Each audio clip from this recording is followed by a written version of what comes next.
the illuminated torch.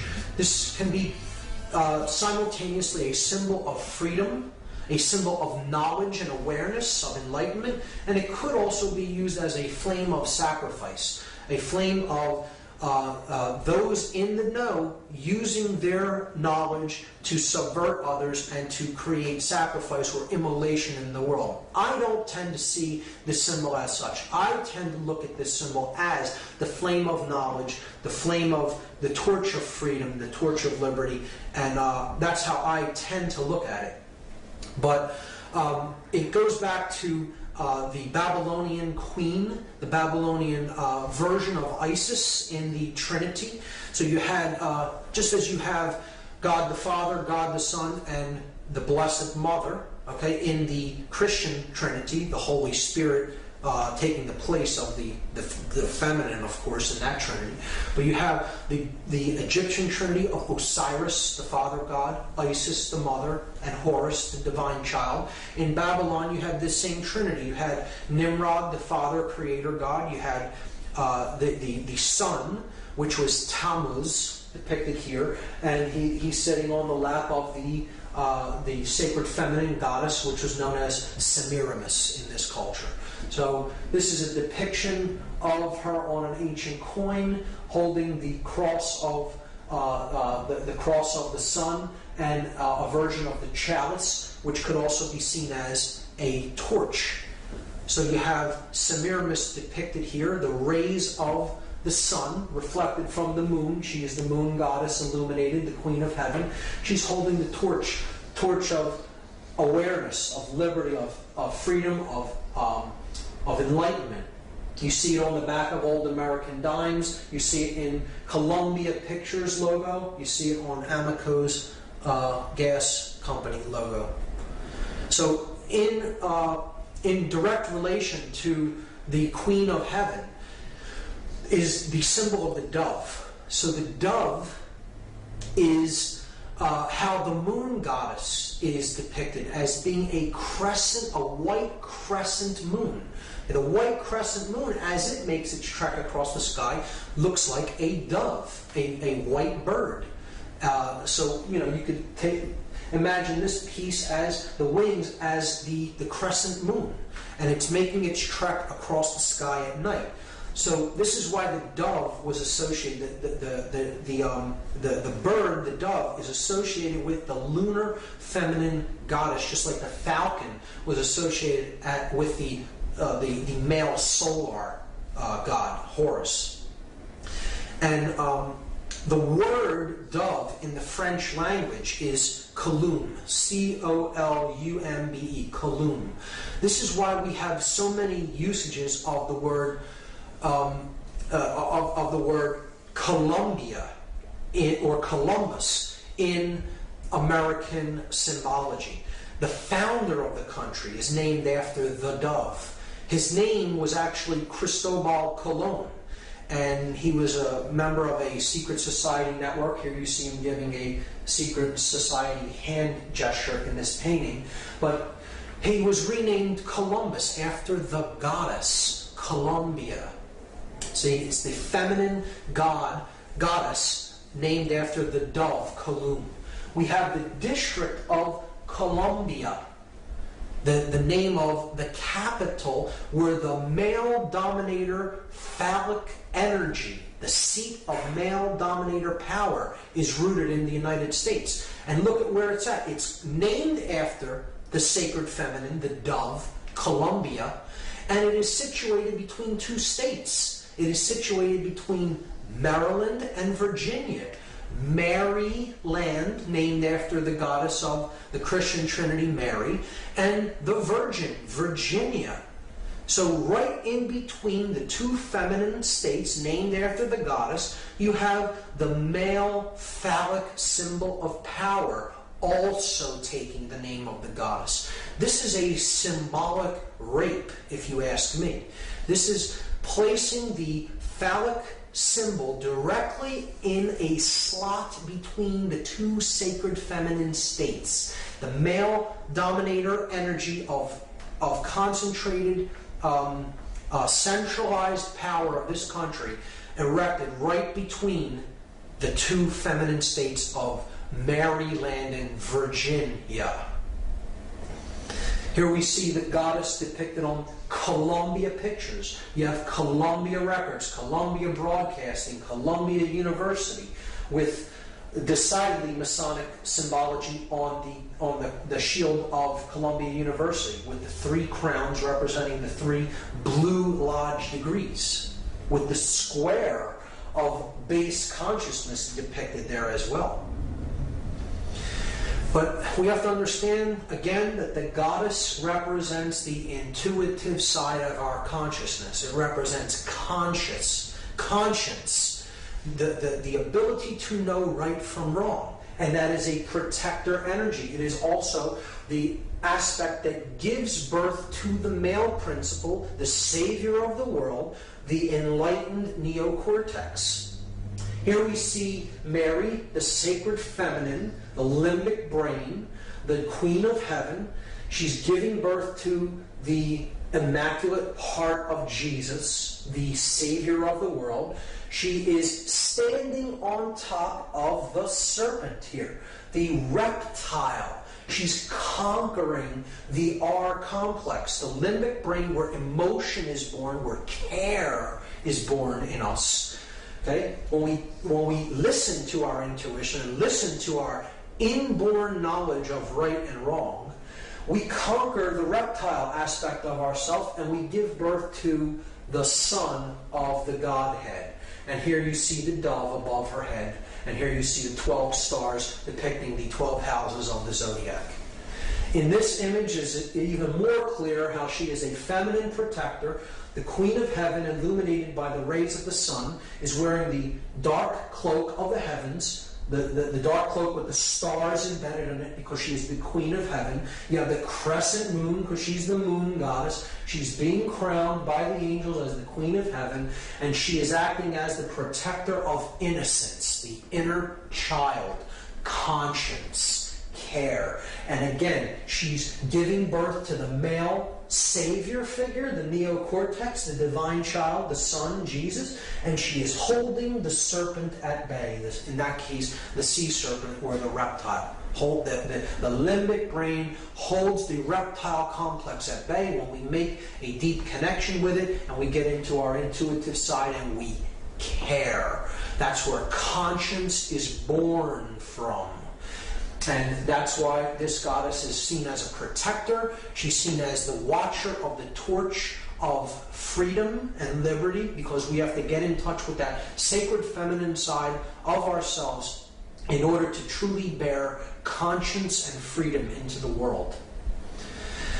Here we see in the modern Christian Trinity, the goddess has been removed and replaced with the dove. You have the Father, the Son, and the Holy Spirit represented as the dove, but there is no divine mother. The feminine has been removed and it's been replaced just by the symbol that the sacred feminine goddess was given in the ancient world, the dove, Kalun. Now we're going to see a darker aspect of how the goddess symbology is used when we look at things. I'll do this one since it's lighter first. You have here the moon and the dove, because this is a sacrifice of how we use money, through credit, building up debt. So you have the moon and the dove on the same card for Visa, and it's a symbol of the sacred feminine being used in a depiction of sacrifice of an individual, sacrificing in a monetary sense. Here we see it being used in a very dark form as human sacrifice, because human sacrifice is still very real, very actively practiced in the world. It just isn't the practice of carrying people up a pyramid as how it was done in the past, or sacrificing them upon an altar with an obsidian blade or a dagger of some sort. Now, human sacrifice is carried out with the knowledge of everyone around us, and it is done willingly. People go off to sacrifice others and themselves in the act of war. War is modern day human sacrifice. And here you see the goddess with her wings depicted on a war memorial. And see, this is the goddess herself being sacrificed. A lot of researchers believe that it is them sacrificing people to the goddess. It isn't so much that they're sacrificing to the goddess. It's the reason the goddess is always depicted in conjunction with sacrifice is because they are sacrificing the goddess within an individual. It is the cremation of care, conscience, the protector, the grand architect of everything we experience is care. So this is the goddess herself depicted as being with these men as they are sacrificed along with the goddess. That's what war is. It's a ritual sacrifice of the sacred feminine in an act of sacrifice, of human sacrifice. So another use of the sacred feminine symbology and imagery when it comes to human sacrifice rituals or attempted human sacrifice rituals, we see this through different events that have played out that have the sacred feminine or the name of the sacred feminine embedded or encoded within the ritual or the scenario. You have the murder of Princess Diana, which I do not believe was an accident. I believe she was taken out because of her connections with the royalty of Britain, and her name was Diana, a Roman name for the goddess Diana. We saw the Superdome incident where thousands and thousands of people were hoarded into this dome looking like a feminine breast and left there without supplies, essentially to die. And FEMA did not get to this region for days after Katrina hit. And the conditions in there were horrendous. I believe that is a deliberately designed thing that was done to try to maximize the amount of death and suffering that happened in that feminine breast, the Superdome, a symbolic representation of a breast. And the two large school shooting incidences could be seen as very clear examples of mind control, of trauma-based mind control, or at Columbine High School. Again, Columbia, Colum, the dove, Columbine, and Virginia Tech, the Virgin, Virginia. Again, two names of the goddess. Again, human sacrifice rituals in disguise made to look like totally disconnected incidents. But perhaps the clearest example of human sacrifice in concealed ritual of all is the symbolic burning or immolation of the Columbia Space Shuttle. Again, the Columbia, named after the goddess Columbia, Colum, the dove. And it's the white dove. And it's burning up, being immolated as it re-enters the Earth's atmosphere. And we see the crew was a 7-member crew. And that's correlating to the 7 planetary bodies of astrotheology.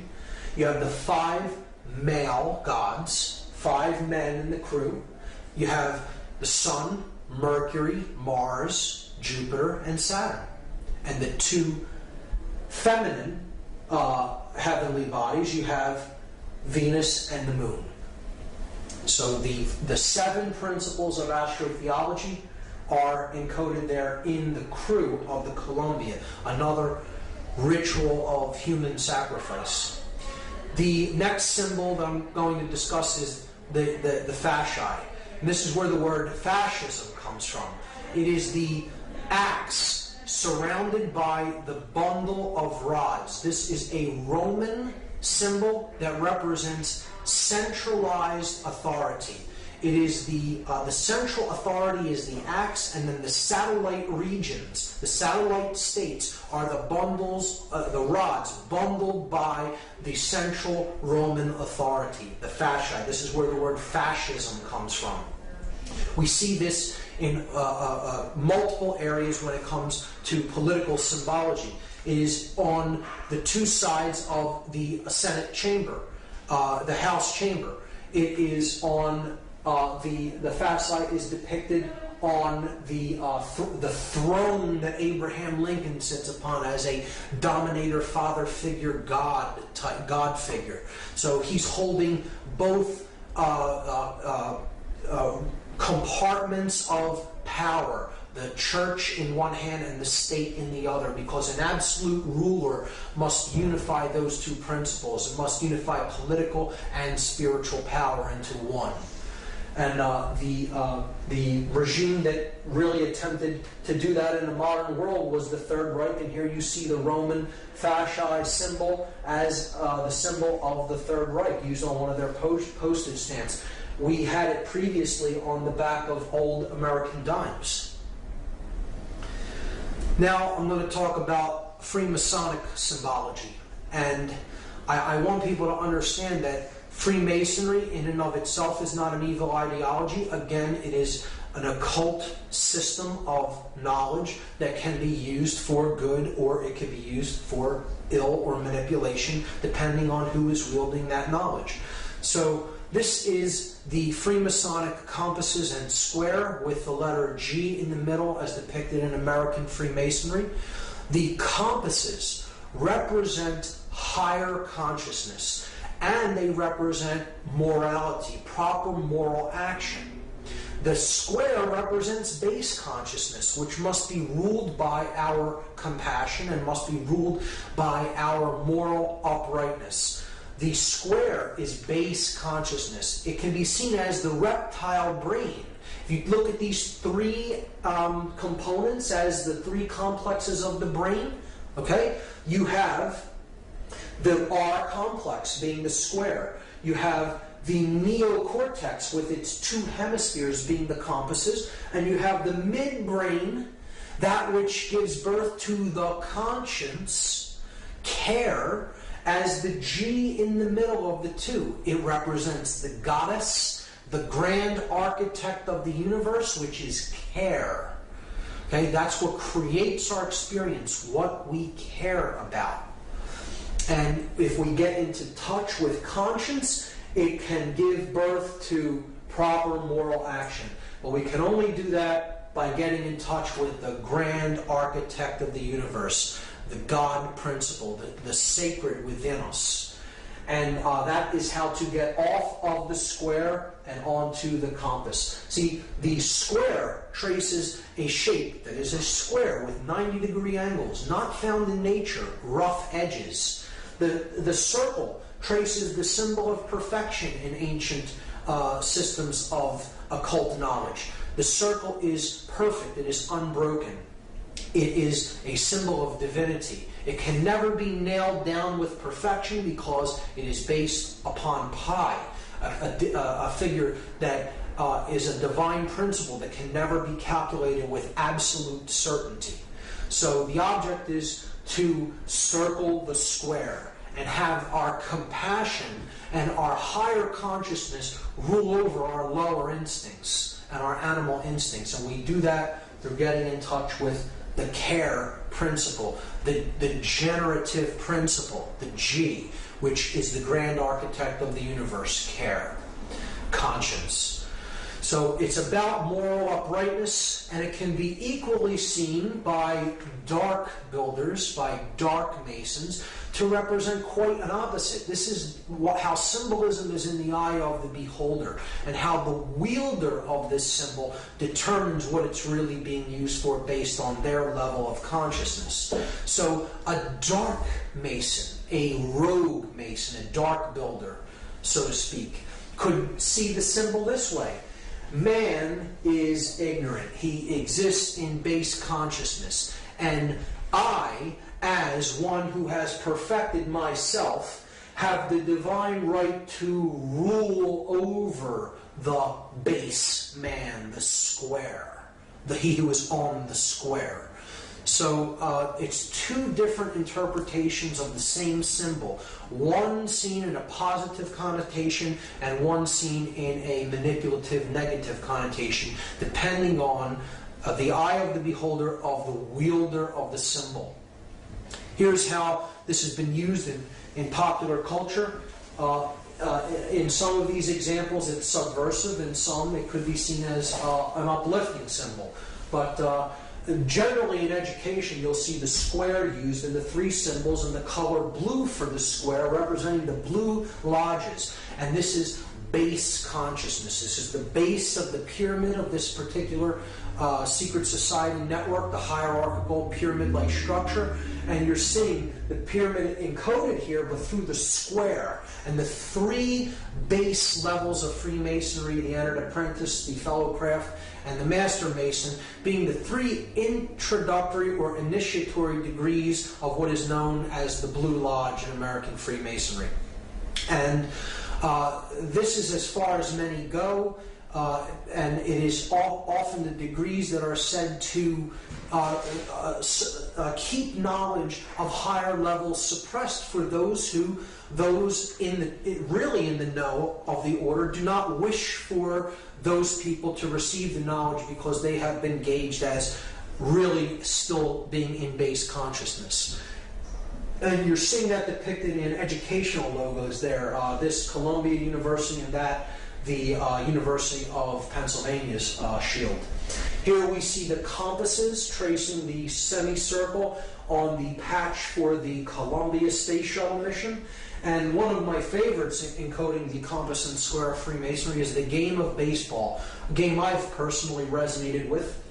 But we see the compasses encoded by the foul lines here, okay, that make up first and third base.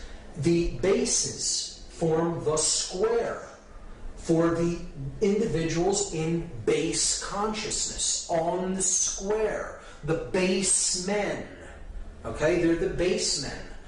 And the middle, here, the mound of creation, the primordial mound, is the limbic brain, the generative principle, the feminine aspect that throws the feminine seed into play.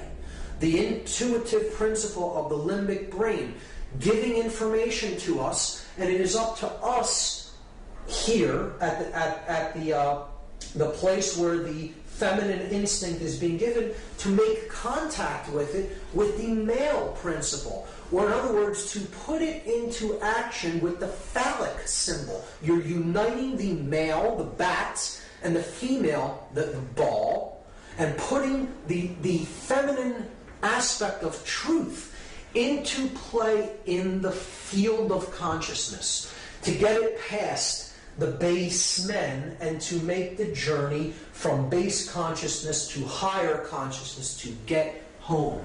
The game of baseball is completely Masonically designed. I don't see that as a negative influence. I'm just pointing out an example of how that symbology is used in the game of baseball. I personally look at that as a positive understanding. The picture being the feminine aspect, care, the grand architect of the game. So in these examples, I do see it as subversive. In this one, of course, the compass is used here on this logo from NASA, but we know what happened with that mission.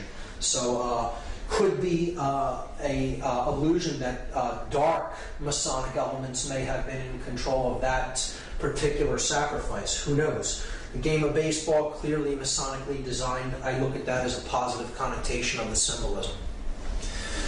In a very negative connotation of the symbolism, we see how the Freemasonic network is used all throughout the United States in control agencies, in agencies of male dominator control, in this example being police. And these examples are certainly Blue Lodge degrees, Blue Lodge orders, lower orders of Masonry, and I would look at the individuals belonging to these groups and other fraternal orders of police as being on the square. And if anybody thinks that when someone tells you in Freemasonic parlance that you're on the square, that they're paying you a compliment, you have no idea what the term means, because you've just been insulted by being told that you're on the square. It's not a symbol of being fair, of fairness and uprightness. The square in Freemasonry is most certainly a symbol of base consciousness, of not understanding the true self. And when someone is told that they're on the square in Freemasonry, it is essentially an insult. And we see that this network of secret societies is actually at work in these controlling orders of police. And I look at that as a very subversive symbol, because these fraternal orders have more allegiance to the secret oaths than they've sworn than to actually do the job to uphold the Constitution and to protect the public.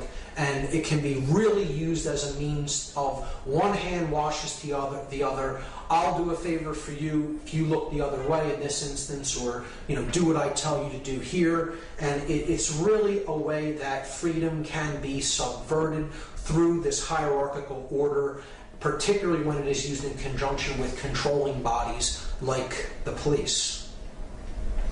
So this is an extremely important symbol that's going to carry over into what we talk about next. This is the first degree Masonic tracing board, and I'm going to cover this from two angles, a positive connotation and a negative connotation.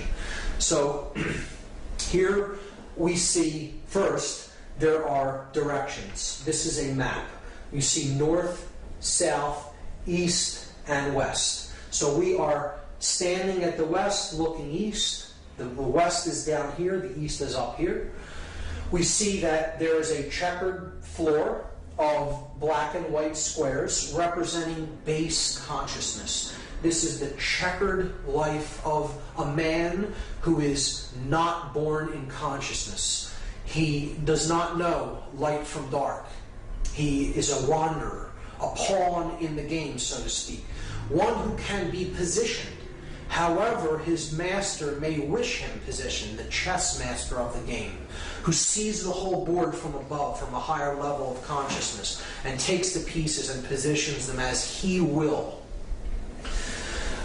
This is one who is in duality. Here's the pillars, the dual pillars. This is the pillar of Joachim. It is a masculine pillar, represented as a Doric column, and you have the sun ruling that pillar. It's the pillar of strength, the S representing strength.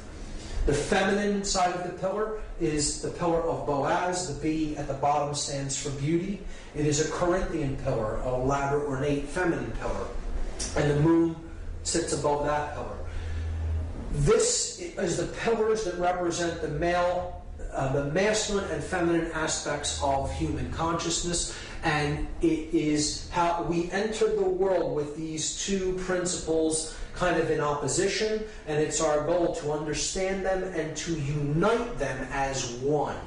To use our will power. This is the pillar of will or wisdom, which the W stands for. It is Jacob's ladder. Jacob, as described in the story of Genesis, goes to a higher level of consciousness.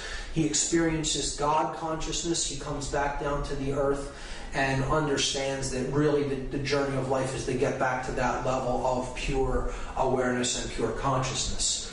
And that is the end of the journey, kind of. It's like you enter in this dual state, seeing things as separate, and then the object is to make it through the realm of duality, the checkerboard floor, and unite the two principles as one, and then you're born into the stars, into the light of conscience and consciousness. So that's the journey up Jacob's ladder. And we see here in the background the stones known as the ashlars, the rough ashlar representing the soul in need of work, and the perfect ashlar representing the state of perfection to which we seek to attain. The initiates are going up the ladder in the 3 basic degrees of masonry.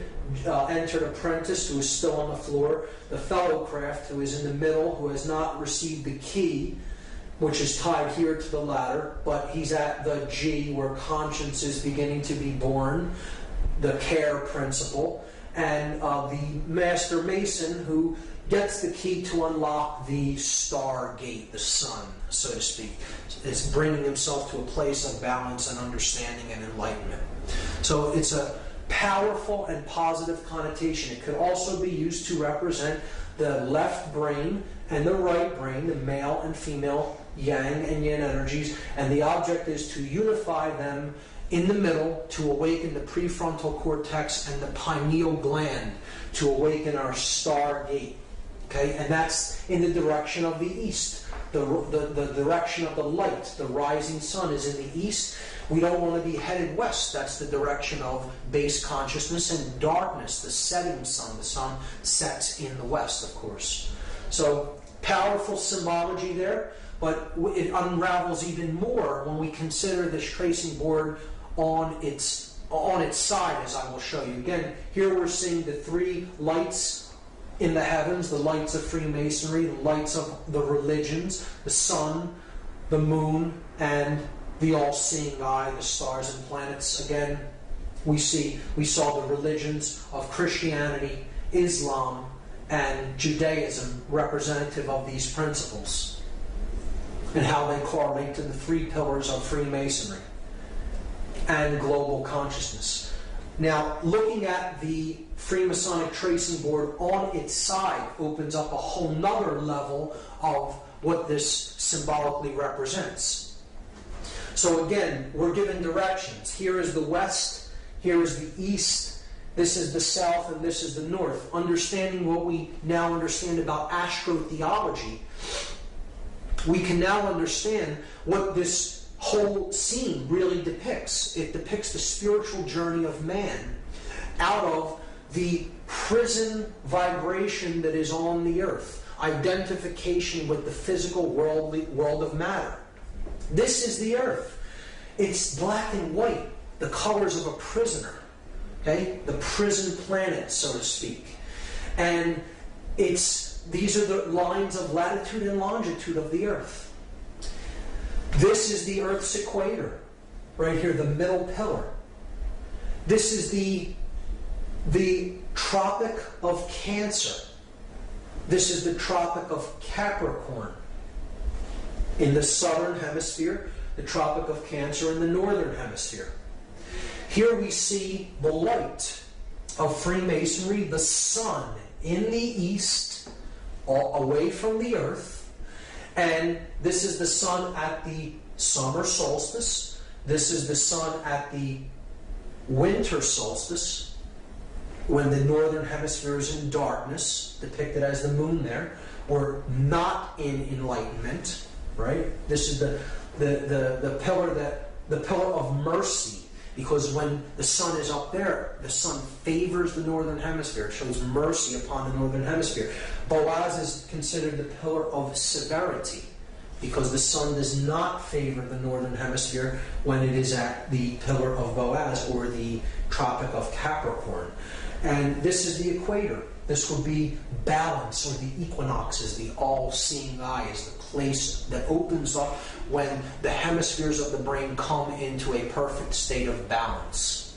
So this is the journey of the initiate. From darkness, starting here on the earth in darkness, and then proceeding in a stepwise fashion to a place of balance.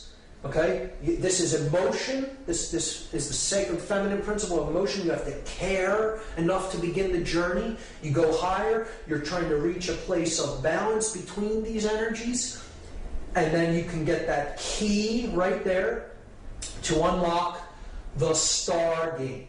Okay, to unlock, and that's accomplished through action. The male principle of putting your emotions and your thoughts into action. And that is how you get off of the base consciousness and to the stars.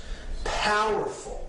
iconography, powerful symbology being used here if you know how to read it. Now, in a negative connotation, a dark builder, a dark mason, may want to look at this symbol in a perverted way.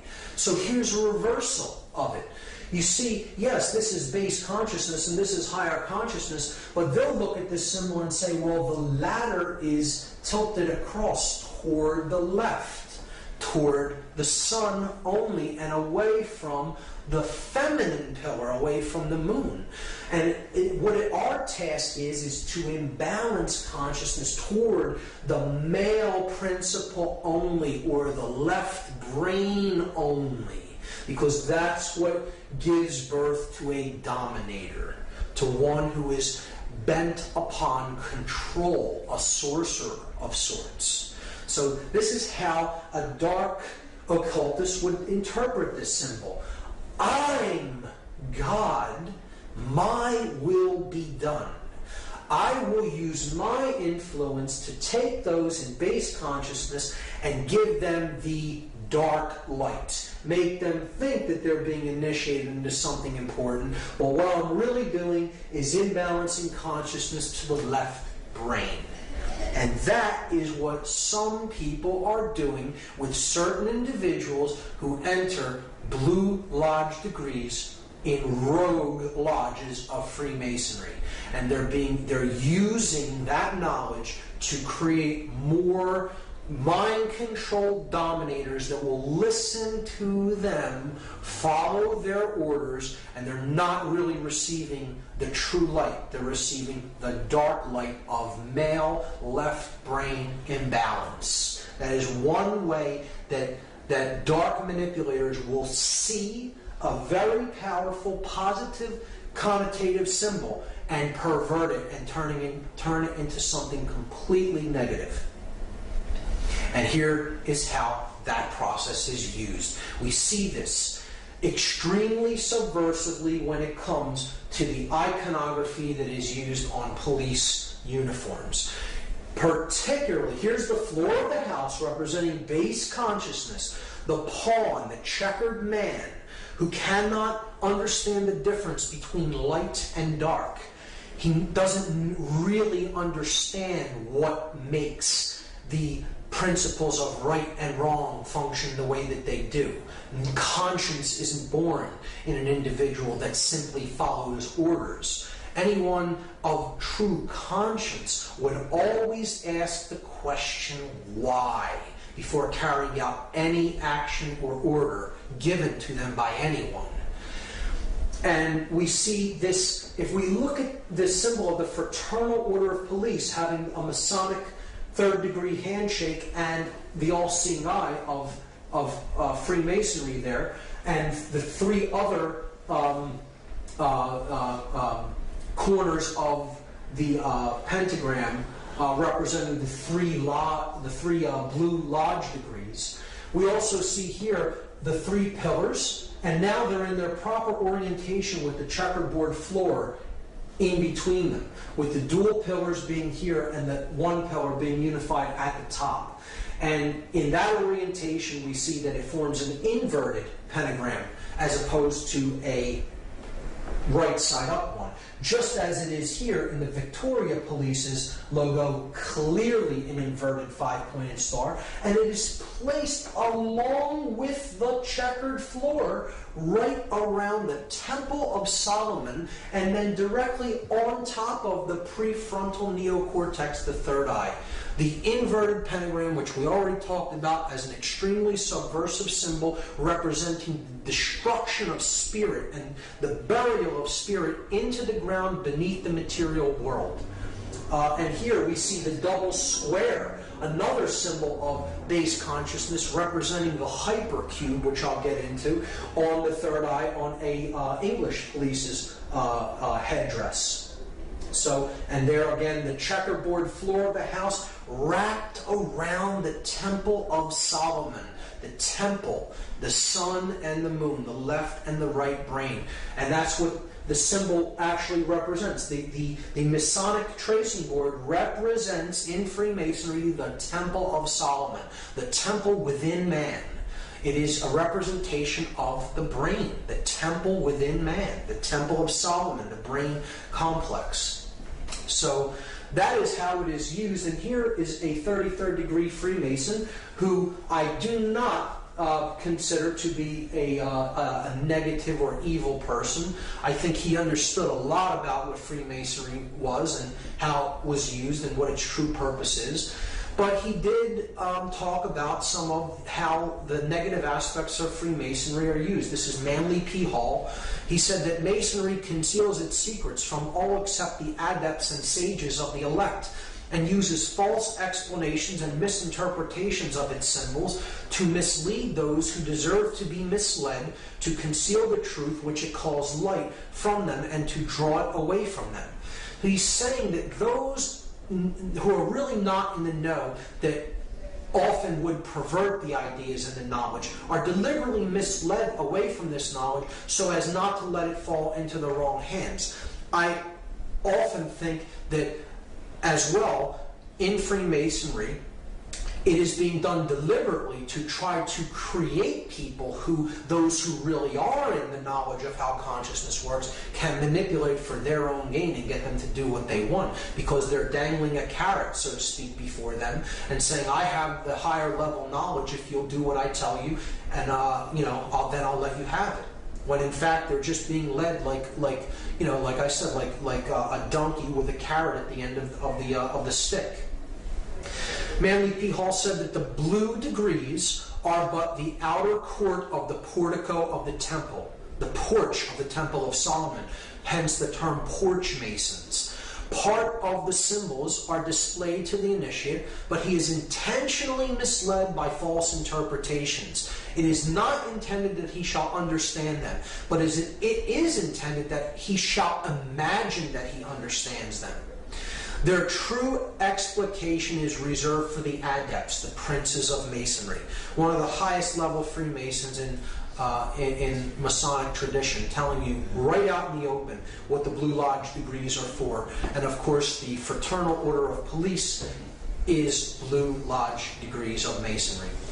So that's Masonic symbology and some variants of how it is used. The next, I'm going to talk about talismanic symbology and how it is used on our money. So this will be a very big part of this part of the lecture. This symbol is one of the most important symbols in all symbology. It is the most prominent symbol on our $1 bill. It is one of the most viewed symbols on earth, and very few people understand what it really means. I'm going to break it completely down from top to bottom and go through each element and attempt to explain it as fully and as clearly as possible. This is the symbol of all the mystery traditions. Okay? Very simply, it is the symbol of all occultism. Of course, it is Egyptian in its thematic representation, and its symbolic representation. It is Egyptian, and there is a reason for that.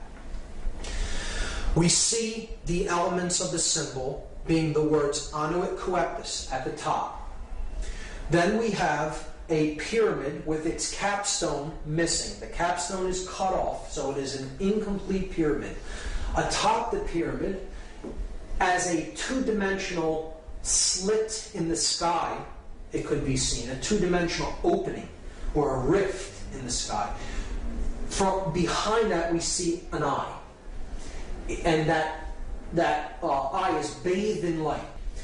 The pyramid is comprised of 13 courses of brick, the bottom of which has a date inscribed on it in Roman numerals, 9 Roman numerals.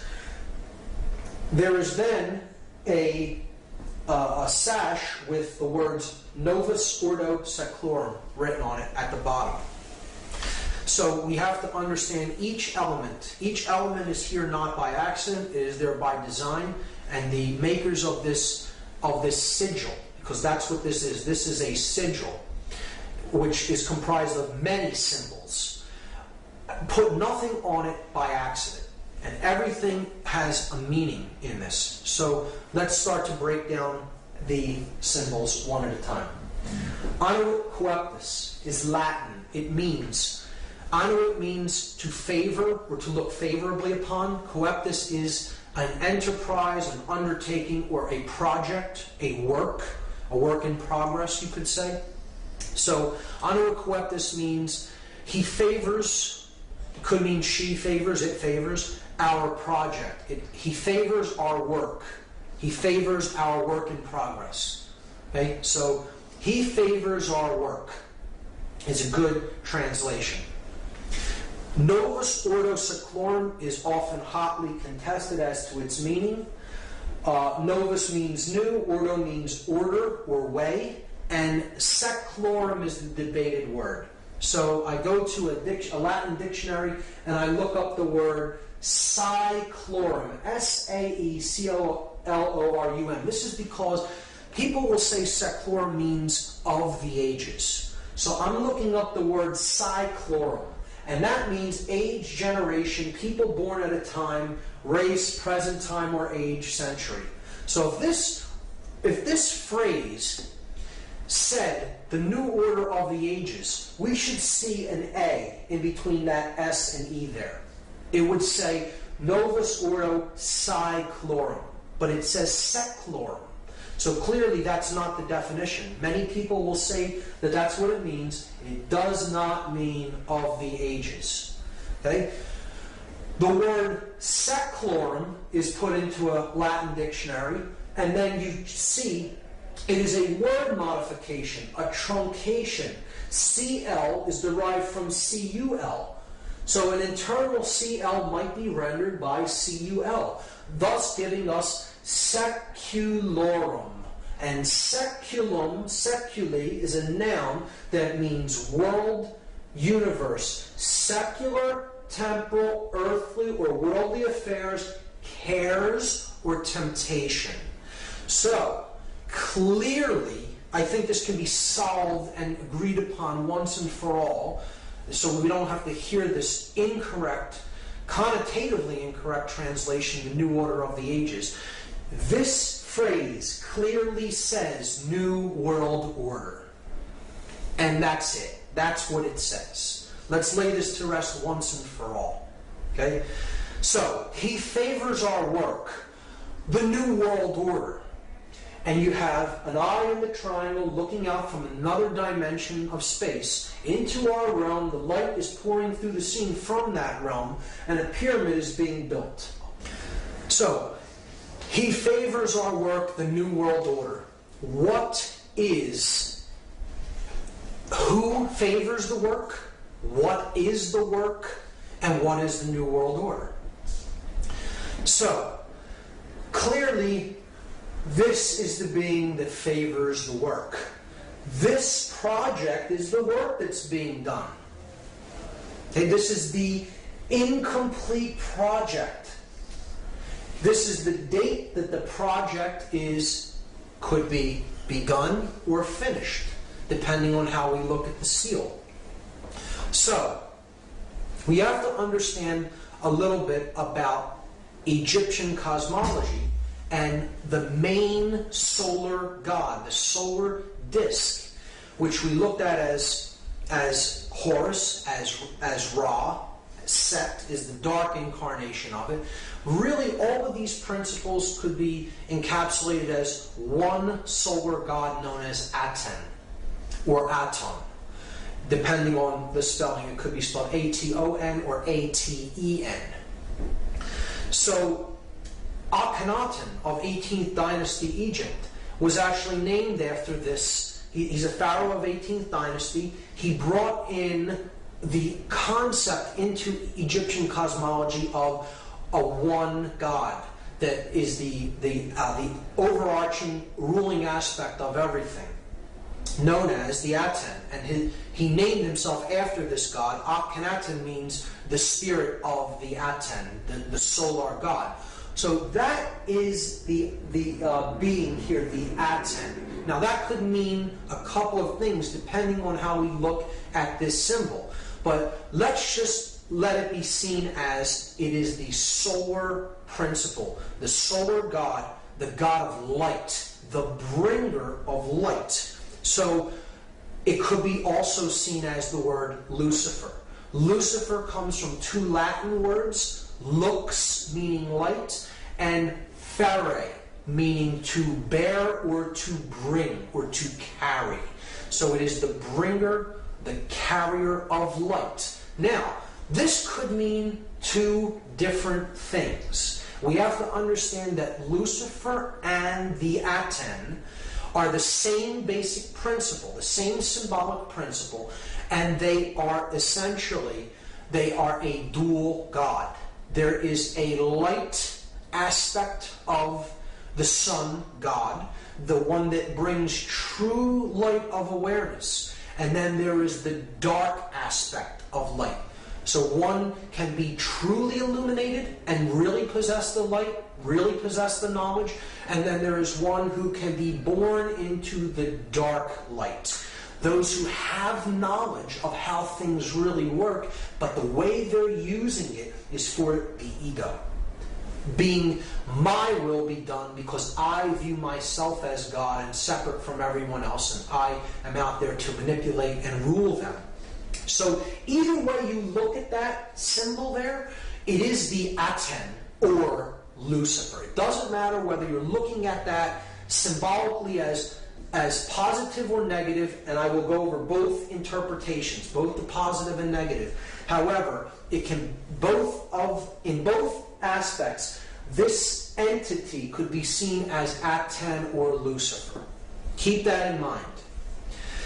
If you take the compass and square symbol and place the apex at the top of this symbol and the base at the same base level where the pyramid meets the ground, you're going to see a very interesting thing emerge. If we just trace the 5 points of the compasses and squares, the 2 compasses, the 2 edges of the square, and then the middle part that both share, the line of symmetry between them. So we go down the compass edges, and we see that the compass points point to 2 letters. The 2 end letters of this sash, okay? N and M. N from Novus, M in Seclorum. Then we go up the place where the square is used to measure from, the inside edge of the square. And we see that also points to 2 letters, and they are also both on the opposite edge of this phrase, Anuit Coeptus. So we have the A in Anuit and the S in Coeptus. And now we come down the horizontal axis of symmetry.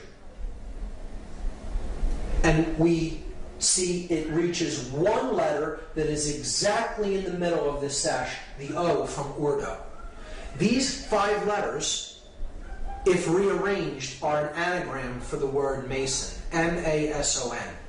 And this is the symbol of all Masonry. It is the symbol of all builders. And who are the builders? We all are the builders. We are all collectively on this planet the co-creators of our collective experience. Whether we are doing that creation unconsciously or consciously creating our experience, we are the builders of this world. And this is what we've built it into, what we currently have right now. So, who are the builders? We are the builders. But there's 2 different types of masons. See, there are masons that build with stone. They build the pyramid upward. They're building with stone. If you connect these 5 symbols as they are connotatively used in this seal, they form an inverted, skewed pentagram. And an inverted, skewed pentagram, if you look into dark occultic symbology is always used as a symbol of pacts. It's a symbol of pacts, of promises made, to be something to be fulfilled, to be delivered upon completion of something else. So again, we saw that these four arms represent the material world, depicted as the upward pointing pyramid, the brick, the physical object, and they are crushing the spirit, the fifth element, into the ground, burying it under the weight of the pyramid.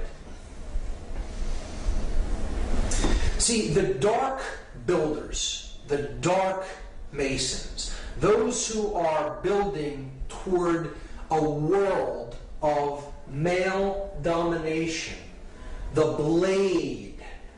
See, they're building with bricks. The bricks are people who are trapped in physical five-sense reality and left-brain prisonhood. They are those who can not change. They have one form, and it's hardened. A brick was once malleable clay that could be shaped, molded, take different forms. It flows easily. Change comes easily to it. But when it is baked in the left brain, solar, male dominator consciousness, it becomes hard and immobile and immovable. It becomes a brick. And that's what the male dominator world is being built with. The bricks baked into one form, the unit form. Those in unit form cannot see what is, not see. They cannot see. They are not sees. See? They are baked into one form, the brick. Okay? And they're being used as elements to build the blade world. And the blade world will be ruled by those who are in the light. They are the blade, the male dominator sorcerers. They have the light, but everyone else is in ignorance. And when you complete this structure, the light goes out from the scene. See, they're building the blade.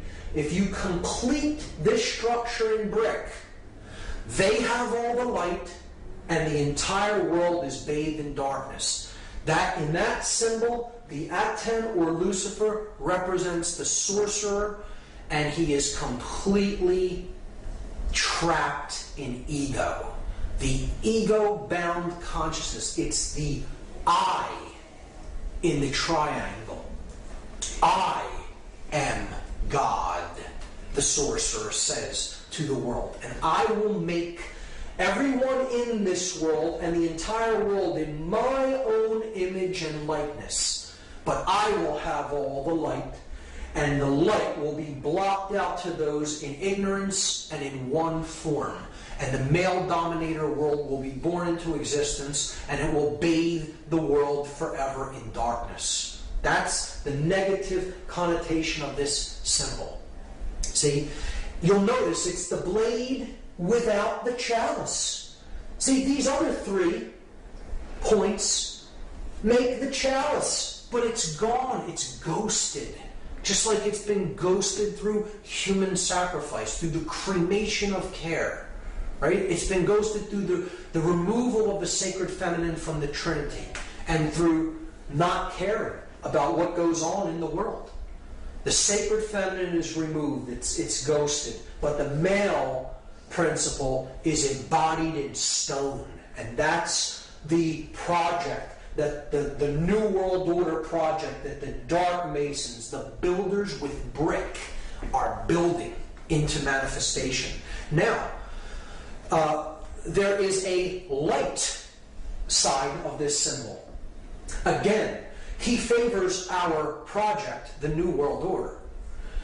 If the true God of creation, the true bringer of light, the awakened neocortex, the prefrontal cortex, the opening of the third eye, the stone the builders rejected, the Christ consciousness, so to speak, the true bringer of light, right? The true aspect of Aten, the solar mind, right?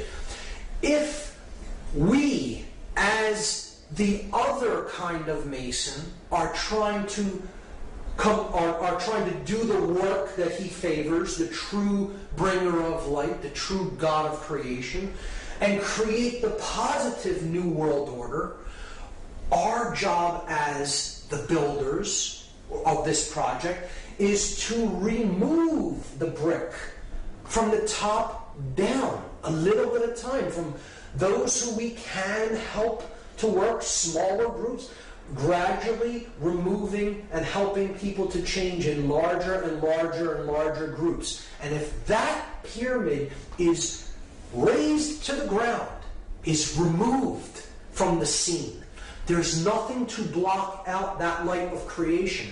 And it comes down and joins with the earth. So the earth is not bathed in darkness of the male dominator blade world. Instead, it's bathed in light because the bricks are gone. Those who cannot change are gone. They've made the change, the metamorphosis, the transfiguration, the transformation in consciousness. And they've been raised to a higher level of awareness. So that's the opposite, the positive New World Order. Masons often tear stone down. And the light mason, the light builder, the light worker, wants to tear the stone down so the light comes down and join up with the earth to create the positive New World Order. And in that aspect, this is a powerful, magnificent symbol of the true mystery traditions. The object is to remove that pyramid of male domination and bring the light down to the earth. So we see that this is the symbol of Solomon encoded into it. The male aspect, here's the the yang, light aspect of consciousness, combined with the feminine, yin, dark aspect of consciousness to create the seal of Solomon. As above, so below. The Hermetic principle encoded into the seal of Solomon. See, depicted there.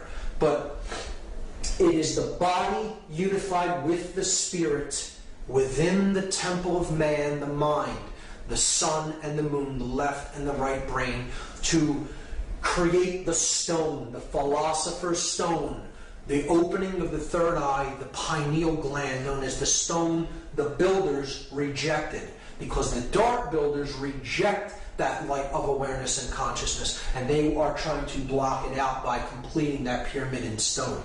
So that is my analysis of that symbol, and it's amazing when you get into it and really study it for yourself and really go deep into the symbology. And it gets even better when you start to look at that date on the bottom of the pyramid, because that date is MDCCLXXVI in Roman numerals, and that totals 1776. And here's how it breaks down.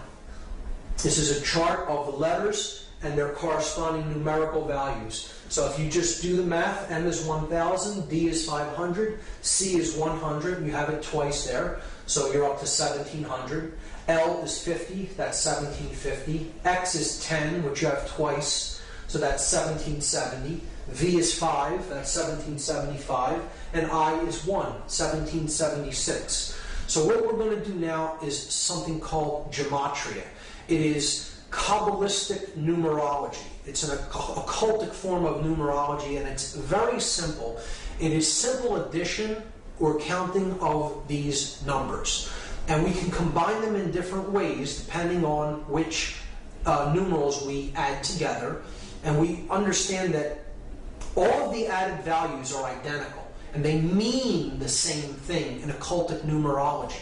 So 1776 is the number that we get when we add these Roman numeral values together. And what we are going to do in this example is we're just going to take the 1 and add it to the 6. and leave these two sevens. So we get 7, 7, 7. And anyone familiar with Judaism or Kabbalah may know that that is a symbol of God. It's a number that represents the Trinity of consciousness in its perfect form. The 777 is the aspect of the divine in man. It is thought, emotion, and action, the three aspects of our consciousness, having reached the place of the gods, the 7 entities of the skies: the sun, the moon, Mercury, Venus, Mars, Jupiter, and Saturn. The 7 gods that can be seen with the ancient world. A representation of the 7 chakras of energy in the body. So 7 is a symbol of completion, perfection, and God. It tripled is a representation of God. So if we add the 3 sevens together, it totals 21. And 2 plus 1, this is the parents and the child. The father and mother, the creator God and the sacred feminine, and the divine child. And then that totals 3. 2 plus 1 is 3. So all of these values can be seen as identical, or they mean the same thing. They are numbers that represent God, or completion, perfection. The divine has been awakened and realized. So, they can be used interchangeably in systems of occultism. And again, 3 being the number of unity, of unification of thought, emotion, and action, the triune being, the 3-in-1 God, right? The Trinity. So, what I'm going to do in this study of gematria is I'm going to take these letters, because gematria is a combination of geometry and mathematics. Geometry, earth, the measure of things, the measure of the earth, the mother, right? And matria, mathematics, the mother science, after Ma'at from Egypt, the mother goddess. So gematria is a combination of geometry and mathematics. So we have all the elements in place. We have the math aspect is covered by the Roman numerals that represent value or mathematics, and we have the shape that's given by the triangle shape or the pyramid shape. So we're just going to combine the two by taking. We have 9 letters, and we're given a shape that has three vertices. So we're just going to duplicate the shape 3 times, and we're going to place the letters at the vertices of the shape. So we'll start with M and put it at the top of the first triangle, and then D, C at the base, and then repeat it 3 times. M, D, C, C, L, X, X, V, I. And now we're going to substitute the numerical values for the Roman numerals. So we get this. We get 1,000, 500, 100. 100, 50, 10. 10, 5, 1. So you see a pattern emerge there. At the top of the pyramid, in every example, we see a clear pattern. 1,110. Now, in mathematics, those are known as powers of 10, or powers of 10, at 10, powers of at 10, at the top of the pyramid. Because at 10, no matter how you look at it, is at the top of the pyramid. This is a play on words that works out in the English language, and it is not an accident. These are perfect numbers of base 10 numerology, base 10 mathematics. And the powers of a 10, the powers of at 10, are indeed at the top of the pyramid. At the bottom of the pyramid, we have 500, 100, 50, 10, 5, and 1. If we add those for each base, we have 600 at the base here and 1,000 at the top. 60 at the base here, 100 at the top. 6 at the base here, and 10 at the top. We can then simply remove all the zeros because zeros don't add to anything in gematria. So they can be removed. So we see that it simply boils down to this. 1's at the top, 6's at the bottom. And now we can combine them into one pyramid. And you have at the top 1, 1, 1, where the three pillars, the three aspects of consciousness, thought, emotion, and action, the three pillars of Freemasonry. At the bottom, 666, 666, the number of beast or base consciousness. And noticing that 3 correlates to 777, because if you add 777, you get 21. If you add 2 plus 1, you get 3. So 777 and 3 are identical. So you could simply substitute 777 for anything that totals 3, like 1 plus 1 plus 1. 1 plus 1 plus 1 is 3, so we could simply put 777 up there and substitute for 111. They're identical because they both add to 3. So we have God at the top, the light, the beast or base consciousness of illusion and identification with the physical world at the bottom of the pyramid, captured in stone, in one form that cannot change. Illusion, ego identification. So, if now we reduce them again. So we add 7 plus 7 plus 7, we get 21. We add 6 plus 6 plus 6, we get 18. And this is what is meant by counting the number of the beast. That's what we're in the process of doing.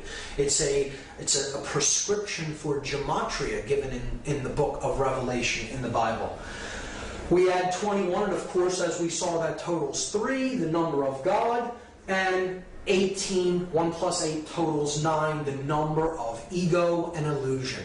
Why is 9 the number of ego and illusion? Well, here's why. The number 9 has very significant mathematical properties, and they are shown to us in addition to the number 9 and in multiplication of the number 9. So this side of the table is an addition table, this side of the table is a multiplication table. 9 plus 1 is 10. 1 plus 0 reduces to 1. We're simply adding the final result, the digits of the final result together. So look, we're back at where we started adding to 9. 1. So adding the 9 was like adding 0. Okay? 9 plus 2 is 11. 1 plus 1 reduces to 2. It adds to 2. So we're back to 2. So again, adding the 9 was like adding a 0. You do this with any number. 9 plus any number gets you back to the same number once the result is added together, or what is called in gematria reduction. You're reducing a 2-digit or 3-digit or 4-digit value down to one number. You will ultimately come back to the same value that you started with, because to add 9 is to add illusion, or to add ego, or to add base consciousness. And when you add the beast, when you add base consciousness, you can never affect any change in value. You bring no value to the equation. You are adding 0. You are adding nothing. You are adding illusion. Now, the multiplication of 9 is a different result. 9 times 1 is 9. 9 times 2, 18. Add the 1 and the 8, you get 9. 9 times 3, 27. Add 2 plus 7, you get 9. 9 times any number, no matter what it is. You add the resultant digits, you will come back to 9. So what this is saying symbolically is multiplying base consciousness only gets you more base consciousness. You can never create anything new with ego and illusion and base consciousness. So this is why 9 is the number of illusion and base consciousness, and as such, it is synonymous with 666, or the number of the beast. One thing I should mention is that the date 1776 is simultaneously the year that the Declaration of Independence was signed in the United States, and it is a document declaring human sovereignty, and that our rights come from our Creator, whatever we happen to envisage that Creator or that force as, and not from man. But it also is the date of the birth of the Bavarian Illuminati order, and that happened on May 1st, 1776, which is a Luciferian dark occultic Sabbath known as Walpurgisnacht. May 1st, May Day of 1776 is when the official Bavarian Illuminati, the Order of the Illuminated, came into being. So there's a dualism even inherent in that date. You can look at the Dark New World Order building upward from 1776 in earnest, from the time when this dark occultic order came into manifestation, and the object of the light New World Order to bring the light down by removing the bricks and getting back to the understanding of personal sovereignty as encoded in the Declaration of Independence. When we look at it, we see that these two numbers, 777 representing God or completion or perfection, and 666 representing illusion or base consciousness, they total 9 and 3, and that brings us to the occultic number 93. To go from the illusion to the real, to go from the illusion to the true source of power, to go from base consciousness to divine consciousness or compassion. And that is the process of going from the 9 to the 3, because the 9 drops away, it's illusion. 9 plus 3 is 12. 1 plus 2 goes back to 3. So the 9 falls away, being illusion. To go from the 9 to the 3, and this is a number that represents willpower. We make this journey by an act of personal will, and it is an act of love. Love and will, we will see later, are identical forces. Keep the number 93 in mind. The next way that symbolism is used subversively is in architecture.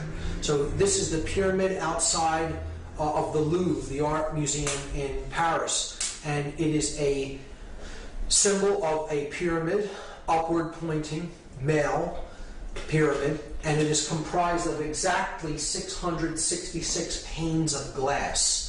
So again, the base consciousness is encoded into the shape, and you see that the pyramid forms slightly off of a right angle, almost an exact right angle at the top, at its apex.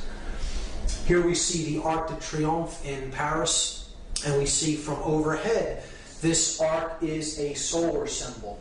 You could see this as a point of male energy, these 12 streets being the 12 houses of the zodiac, all converging on the Arc de Triomphe with the rays of the sun around it.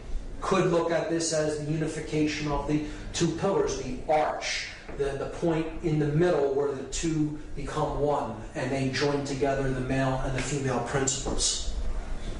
We see the masculine principle encoded in the Eiffel Tower. It is in 3 levels, just like the 3 degrees of masonry. You have the entered apprentice, the fellow craft, and the master mason, the 3 levels of the Eiffel Tower. It is illuminated at light, and it is a phallic symbol. The illuminated pyramid at the Louvre. At the base of the Louvre, underneath, if you go underneath this pyramid, the Hermetic principle is encoded by a downward pointing pyramid over top of an upward pointing one, where spirit and matter joining together, as above, so below.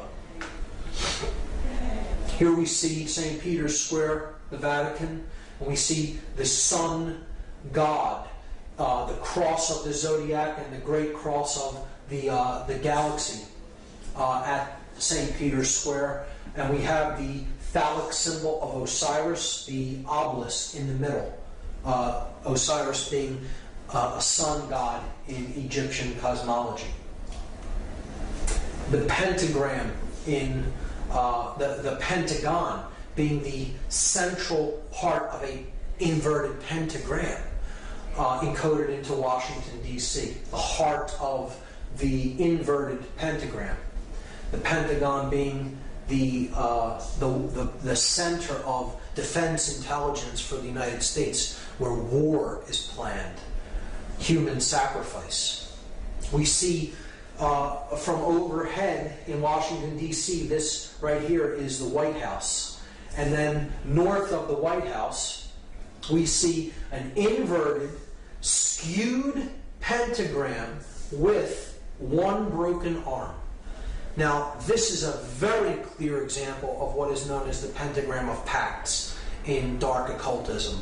The pentagram of Pax is inverted because it is satanic, or it is thrusting the spirit downward. It is often skewed, representing that which is really out of alignment or proportion. So it is usually skewed in one form or another, either stretched or squashed. In this case, it is kind of squashed downward. And we also have a broken arm. And a broken arm in a pentagram represents a pact that has not yet been fully completed or fulfilled. So that which is promised has not yet been delivered because a work is still in progress. And I think we can understand the meaning of that broken arm by understanding what the pentagram of Pax represents. So it is not that they simply weren't able to complete that in some way. It is intentionally left broken. And this is one of the arguments against it actually being an occult symbol. Well, if there was occult leaders that made it, could they not have completed the last arm? They did not want to complete the last arm. It is intentionally made to be a pentagram of Pax, and that arm is left broken for a very specific occult reason. The phallic symbol of Osiris, encoded as the Washington Monument, a male symbol of phallic energy. And it's in direct alignment with the symbol of the feminine energy, which is Congress. Congress being another word for sexual union. Congress. And the Congress building is the feminine principle. It's the dome of the feminine breast with the goddess statue of Columbia, or freedom, atop the dome, representing the feminine energy, and it is reflected in the water. The water being the principle of the moon goddess, the goddess of the water. The moon's light is reflected in the waters at night. So this also encodes in this reflecting pool the Hermetic principle, as above, so below, as goes on in consciousness in the earth is reflected from the heavens, reflected in the external experience that we have. Other sexual symbols or phallic symbols seen in the layout of Washington, D.C. Here we have the Washington Monument. Here we have the Lincoln Memorial, which is a temple to the king. It's a reflection of Osiris the king, ruling as over the dominions of church and state, as we saw with Lincoln in his king's chamber, so to speak, holding the symbol of the fasci on both his left and right hand while seated upon his throne. And if we look at the street system that connects these two monuments, we just make a red. We can make a red outline of the street system around these two monuments and just fill in that area, and that is what it looks like. It is clearly a phallic symbol that is directing male energies encoded into the actual layout of the streets. People who believe in this system of geomancy, or tapping the energy of the earth through the types of lines that you place upon the earth, believe that this is directing male and female energies in certain ways and in certain proportions. So you have the feminine egg here next to the male phallus. This is called the ellipse on the south side of the White House. Again, Lincoln holding the fasci, the symbol of the fasces is the symbol of Roman centralized authority, encoded in the central axe around which is the bundle of rods or staffs. Now, east of that Washington Monument phallic symbol, we have a 13-level pyramid. Again, 13 on the back of the dollar bill, a solar number, the sun and the 12 houses of the zodiac, with the 14th level being the unification of the earth, air, water, and fire, culminating at the 14th level of the pyramid. 1 plus 4 is 5. So you have the earth, air, water, fire, and spirit unified at the top level of the pyramid. So here we have a 13-level pyramid with the capstone missing, and around the streets, this is the Congress building, the Capitol building, around the streets, the path that creates the streets, going all the way around the Capitol building, forms an image of an owl that sits atop this 13-level pyramid with the capstone cut off in the street system of Washington, D.C. If we trace the pyramid and then we trace two streets that shoot off from near the top of the pyramid, we see that there is a Freemasonic compass and square encoded into the layout of the streets as well. I'll take that off and do it one more time for you to see where those streets are. Here's a close-up of it. There's the owl. I'm removing it and then putting it back so you can clearly see the layout. This image was taken from Google Earth. And the owl, again, is that Babylonian deity that the Ammonites worshipped. They often worshipped it as Molech, and here it surrounds the sacred feminine. Again, it's the same principle as codified in the cremation of care ritual. The sacred feminine of conscience, of care, is being sacrificed to the Babylonian owl/bull god, Molech. It's in the belly of the beast. And overhead, above this complex here, where the owl is and the Capitol layout, we see the seal of Solomon encoded into the street plan, representing the feminine aspect that ends at the Capitol building, the feminine, okay, and then the male aspect ends at this place right here, which is known as Lincoln Park. And Lincoln Park is a resonator for Lincoln, who sits in the King's Chamber, the male principle. So you have the Queen or the Goddess's building, and then you have Lincoln Park here, which is a representation of the male energy, and it's a symbolic correlation to Lincoln's name, who sits in the King's Chamber at the Lincoln Memorial. This is the entire occult layout of Washington, D.C., and there's even more in this layout, which I don't have time to go into, but studying the occultic orientations of the layouts of the street systems of many cities is very interesting, and there's all kinds of symbology encoded into it. It can be a presentation in and of itself. The last symbol that I'm going to talk about in this symbology section is the hypercube. And this is one of the deepest symbols of all occultism, which very few people really delve into and get into the meaning of. The hypercube represents four-dimensional space and time. The next level the next higher dimension from the three-dimensional world that we inhabit. So you have a point that represents no dimension. You have a line that represents a one dimension, that you can go forward or backward. You have a plane. You extrude the line and you get a plane. Now you have a two-dimensional object. Then you extrude the plane into a third dimension and you get a cube. So that's what our three-dimensional world is like. 3D. You have a single cube. You have length, width, and depth. But then if you extrude a cube, you take the cube and you pull it and you extrude it that way. You get what's called a hypercube.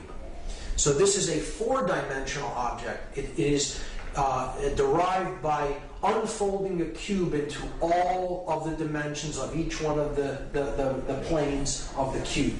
And you get this object.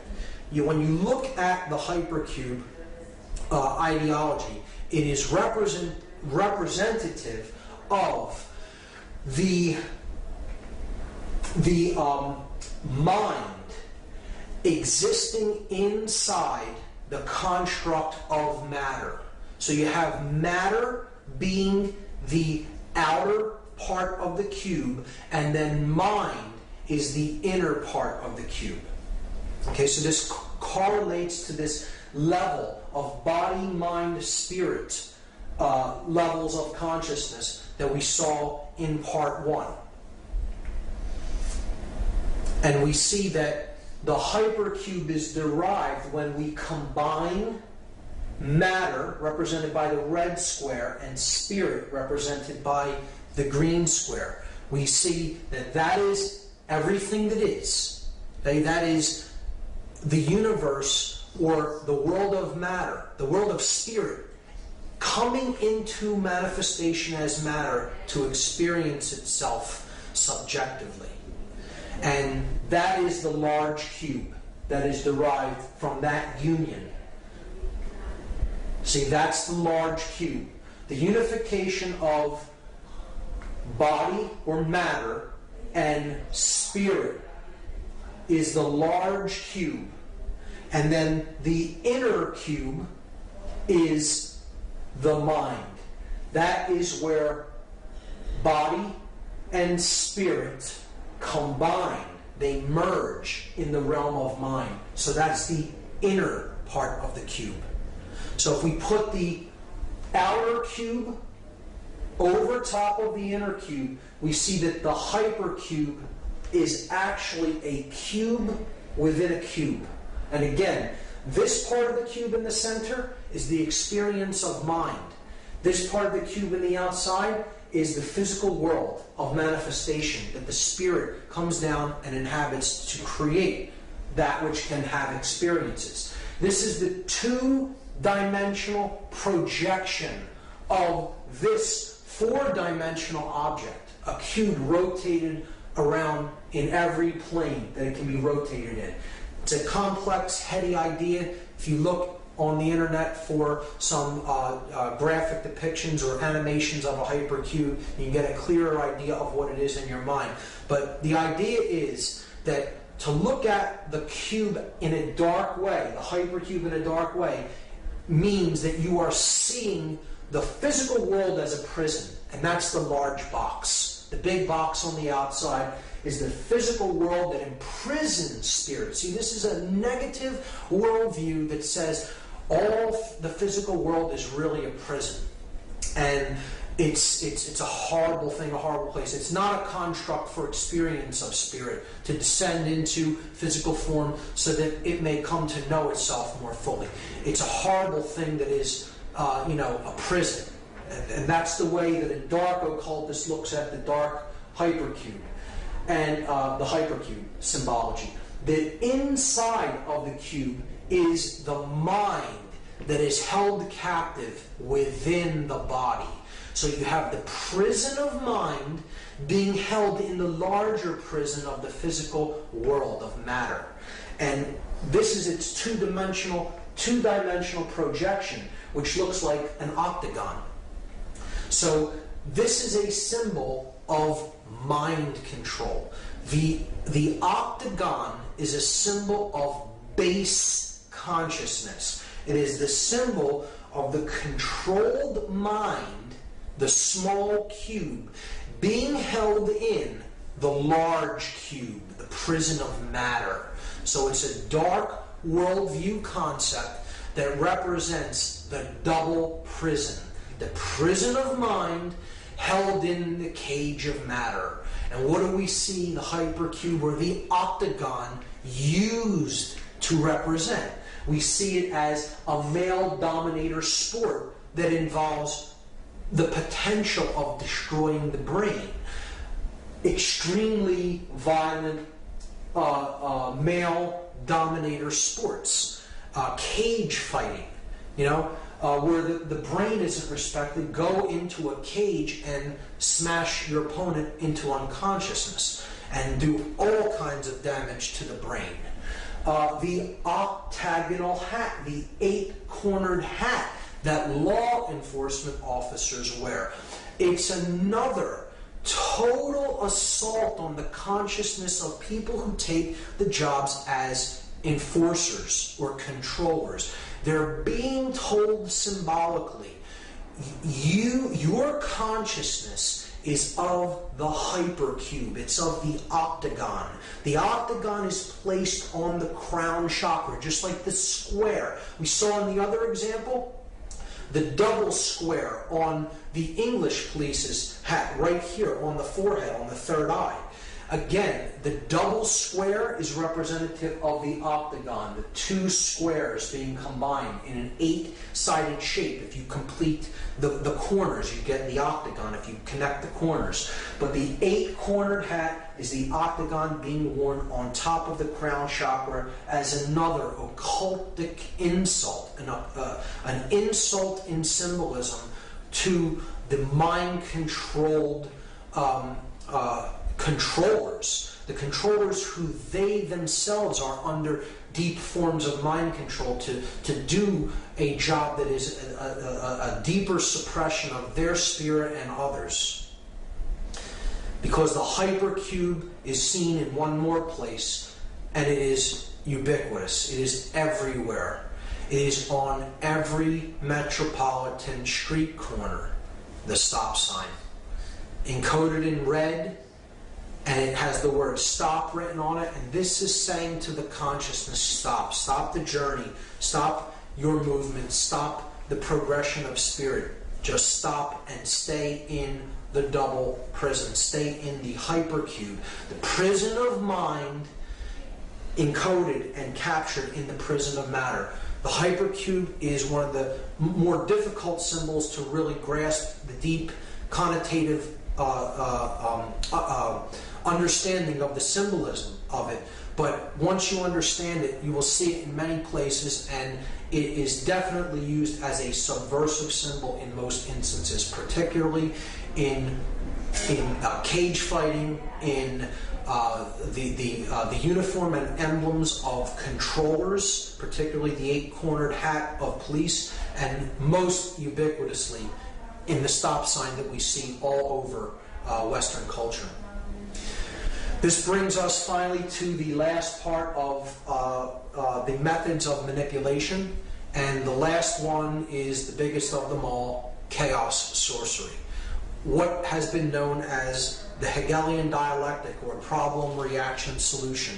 And we're going to talk about what the Hegelian dialectic is, and we're going to see an example of how this is put into action when we analyze the 9/11 occult ritual. The Hegelian dialectic is what chaos sorcery really is, and this is an ideology that was formulated by George Hegel, a German philosopher. The Hegelian dialectic is a framework for guiding our thoughts and actions into conflicts that lead to a predetermined solution. So the solution is already predetermined before anything happens. The people who are putting this into effect want a certain outcome. This is outcome-based framework, an outcome-based framework. It's saying this must occur. This is the end result that we want, and anything else is undesirable and we will not settle for. It's going to happen this way. We just have to convince people that it has to end up happening this way. So what you do is you guide thought and action into decision making that ends up how you wanted it to begin with. This is accomplished by manipulating consciousness into a circular pattern of thought and action. So again, it's a manipulation of consciousness. It's ultimately about mind control.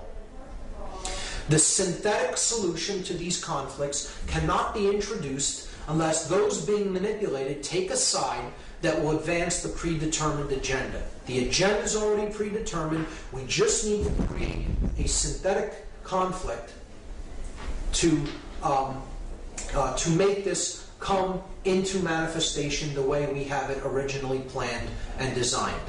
So, this is Hegel's dialectic. And it is not so much that Hegel is an evil person in his own right. This is another perversion. How chaos sorcery is used as an example of the Hegelian dialectic is it's a modified version of this dialectic for a dark purpose, for manipulation. The researcher David Icke has called this problem-reaction solution. And it's a great term for it because it describes it perfectly. You create the problem to get a reaction, and then you offer the solution. The solution was already predetermined. But I like to call it chaos, confusion, opportunity, because I think it more accurately describes what the process that's taking place is really about. You want to create chaos. You need a chaotic situation created, because the reaction that you're looking for is confusion, not knowing what to do or how to act appropriately to the situation.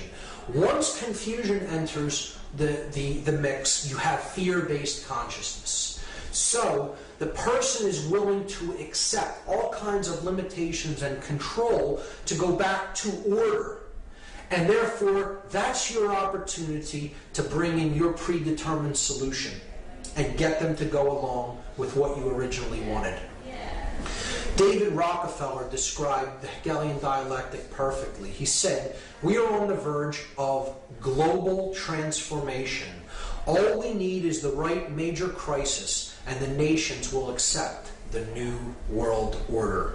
And it's not the light one that he's talking about. This was the major crisis that they introduced. The events of 9/11, 2001 was an example of the modified Hegelian dialectic. It was an example of chaos sorcery.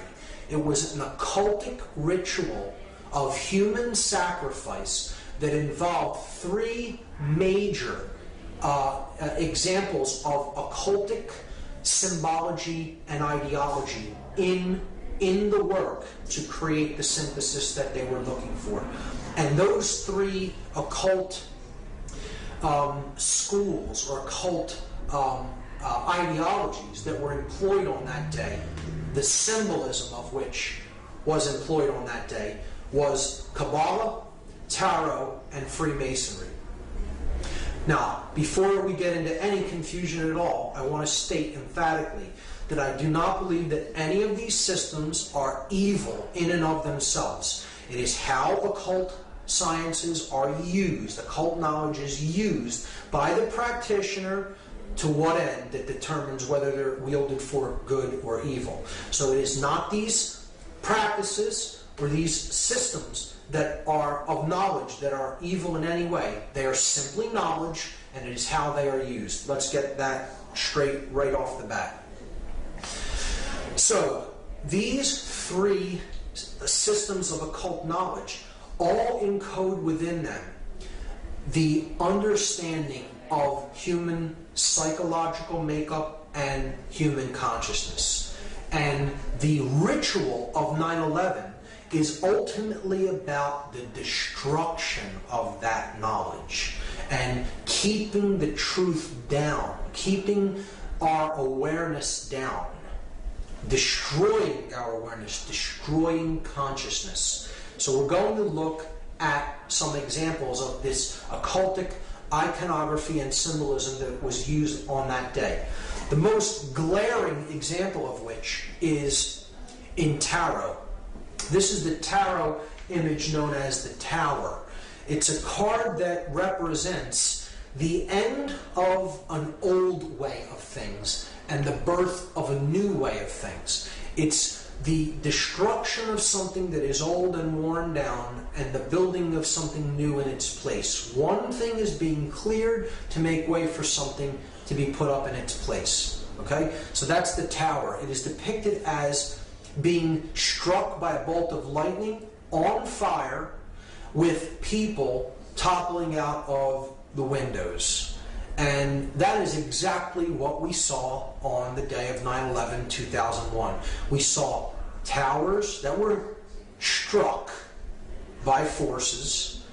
They were on fire, and people were leaping from the windows. So clearly the occultic symbology of this particular tarot card was employed on that day. Whether this be totally by design or it be synchronicity, I'll leave that up to the audience to decide. But one of the main things we have to understand how this ritual went into effect is that 2 buildings did not collapse in New York City. 3 buildings came down on that day in New York City alone. Many people still do not know this or understand it, amazingly, because the mainstream media only showed the collapse of this building here to the right only one time and never really showed it again, unless you go on the internet and search for the video of the collapse of World Trade Center number 7. Some people are still unaware that a 3rd building came down at 5:20 p.m. on that day. So we have to understand first that not only the Twin Towers collapsed into their own footprint, but so did Building 7, a 47-story steel, concrete and steel reinforced building, collapsed into its own footprint in approximately 6.5 seconds at 5:20 p.m. on 9/11/2001, when no plane had struck it. So I'm not here to argue the physics of 9/11. I'm not here to even talk about any of the aspects of the how part of 9/11, the physics or the how it happened. I'm much more interested in using my time to discuss the why and the implications of the occultic symbology employed in what I consider a dark occult ritual, a ritual that embodied the modified Hegelian dialectic. And so the first thing to understand is 3 towers came down, 3 pillars, if you will, came down on 9/11, not 2. The first occult system that I'm going to look at in relation to 9/11 is Kabbalah. Kabbalah is an ancient Semitic form of occultism. Judaism takes some of its roots from Kabbalah, and this is the main symbolic structure, or this main symbolic icon of Kabbalism. It is known as the Sephirotic Tree of Life. This is known as the ladder to God, okay? The levels that go up in consciousness to God. And there are 10 of these spheres on the tree. If you count them, there are 10 total. This is 1, 2, 3, 4, 5, 6, 7, 8, 9, 10. They're known as, these spheres are known as Sephirot. So the 10 Sephirot comprise the Tree of Life. Now, in the books that describe this symbol, the Sephirotic tree, they're the Zohar and the Sefer Yetzirah. They look at it as that there are only 10 Sephirot. There are not 9 and there are not 11. This is specifically worded into these books. To speak of there as being any more or less Sephirot is considered like a blasphemy in Kabbalah, because there are only 10. So this is where part of the name, the name of the ritual comes from. Not 9, not 11, but yet we have the ritual happens on 9/11. And we'll talk about the occult significances of the numerology as well when we explore that.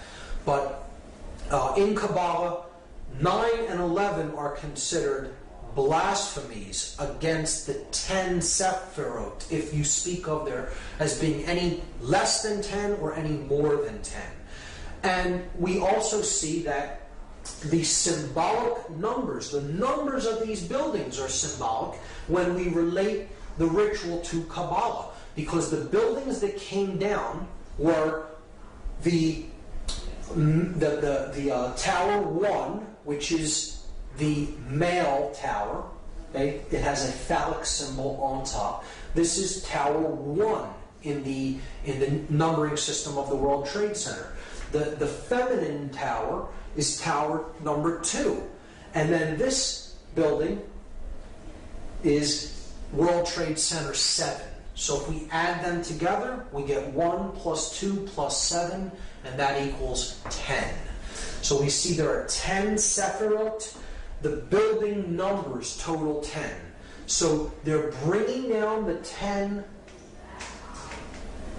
in the buildings, and they're bringing down symbolically the 10 Sephirot. You see, in the Sephirot, there are 3 pillars, 3 columns. You have this left-hand path known as the path of severity. You have the right-hand path that is known as the path of mercy. Again, these are corollaries to the Freemasonic pillars. This would be the pillar of mercy, which is Joachim. This is the pillar of severity, or Boaz. And then you have the path of mildness, or the path of will. Will to ascend in consciousness. This sphere representing base consciousness, and this sphere representing cosmic consciousness. Without going into very deep explanations of what each Sephirot represents, just understand that this middle pillar is the synthesis between these two. This represents too much male aspect or control. This could be too much capitulation to control. You can look at it that way, with this path being severity, this path being mercy. You could look at it as this path is not being a controller and also not being a slave. It is not being a dominator nor capitulating to domination. Therefore, the middle way, as it is called in Buddhism, the unification of male and female, the chemical wedding. It is the ascension from base consciousness through connection with conscience, the heart chakra, and attaining cosmic consciousness or higher level awareness, represented as the crown Sephirot. See, if you collapse these in, right? If you were to take these 3 levels and collapse them in right into the middle pillar to bring these dual aspect Sephirot into one, you would see that this really represents the chakra system. The 7 chakras. You would have the base chakra, the sacrum chakra. These 2 comprise the solar plexus chakra, the heart chakra. These 2 comprise the throat chakra. These 2 comprise the third eye chakra, and that comprises the crown chakra. So there's the 7 chakras. All right? And we see that would be on the middle pillar, and it would contain 7 chakras. And again, the middle pillar here is building 7. All correlates perfectly. Here are the chakras, representing the 7 planets. Up the middle pillar, the spinal column, the raising of the Kundalini energy up the spine and to the top of the head. From down here, the farthest out from the sun until we get up to the solar mind. And the earth being the heart chakra of the system. The earth and moon right in the middle. It would be the 4th of the 7 chakras. And that's what's ultimately being brought down. The consciousness is being destroyed and leveled by the leveling of these towers. Okay, so that's Kabbalah. That's the Kabbalistic aspect of the destruction of the World Trade Center buildings, the 3 pillars of the World Trade Center. The second occultic tradition, tarot, we see again the columns of Jachin and Boaz. Now, see, they're reversed in this example. They're the same way that they are in the Kabbalistic Sephirotic tree of life. But this is the male pillar, the light pillar, the pillar of mercy. This is the male pillar, because you're looking at the entrance of the temple. See, in the Freemasonic tracing board that we discussed, the light pillar is on this side because you're on the outside of the temple walking in. In this example, you're inside the temple looking toward the outside, and the goddess is seated in the temple, and she's veiled from the outside. So if you were to picture yourself walking in from behind her, right, and she's veiled, the Jachin pillar would be to your left. And that is the male pillar. And here we see the male pillar with the phallic symbol. The feminine pillar, see, it's on her right side. This one's on her left side. So you have the feminine pillar, which would represent Boaz.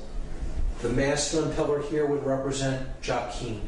The middle pillar represents the goddess. Again, it's a sacrifice of the goddess. Once again, we see it happening. Here we see she's the moon goddess. She has the cross on her chest, the cross of the sun, that she carries within, that she gives birth to. Here we see that the Sephirotic tree is behind her, because tarot, Kabbalah, and Freemasonry are aspects of occultism that must be studied in conjunction with each other to fully understand them. The goddess holds the book of truth, the Torah, the law, the truth, and it is veiled by her cloak because no one knows how the story ends. The future is still to be written. So, in ancient goddess worship traditions, this goddess was known as Tara, T-A-R-A. And this is why, as a result of this ritual, we have a war on terror.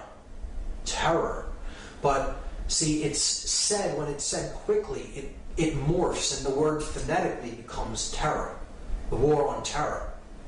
The war on the goddess, the war on the sacred feminine, the war on our emotional feminine aspect, to shut down conscience and to simply follow orders, to do whatever we are commanded to do, to simply follow orders without conscience being involved. The sacrifice of the goddess, care, conscience, the sacred feminine principle of the individual. So, again, this middle pillar is the most important. It is the synthesis between the masculine and feminine energies, the other two pillars. So, the third pillar is the principle of truth, because another name for this goddess in Egyptian tradition was Taurt. And Taurt's name kind of phonetically morphed until it became Taruth. And this is where we get the word truth out of. Phonetically, the word truth comes from a derivation of this goddess's name. So she is the goddess of truth. Now this is why there is a 9/11 truth movement, because they took too big of a chance in completing the ritual when no plane had hit it. See, a plane was more likely than not scheduled to hit that building, or something was scheduled to hit that building, whether you believe it's planes or whatever you believe actually struck, or the force that was used to bring down those buildings, to me is irrelevant. The buildings did disintegrate. They were brought down, okay? And whether you believe it's controlled demolition or even a more exotic technology is irrelevant as far as I'm concerned. The buildings were brought down, and that's the main thing. And the middle pillar, which represents the goddess it represents truth, it represents the path to higher consciousness, the unification of the masculine and feminine principles of consciousness within the individual are being destroyed. Ritualistically, symbolically, we're destroying the sacred feminine. We're destroying care. We're destroying conscience. We're destroying consciousness. We're destroying truth. Okay, that's what the ritual is about. And that is why Building 7 had to be brought down. Something went awry in the plan.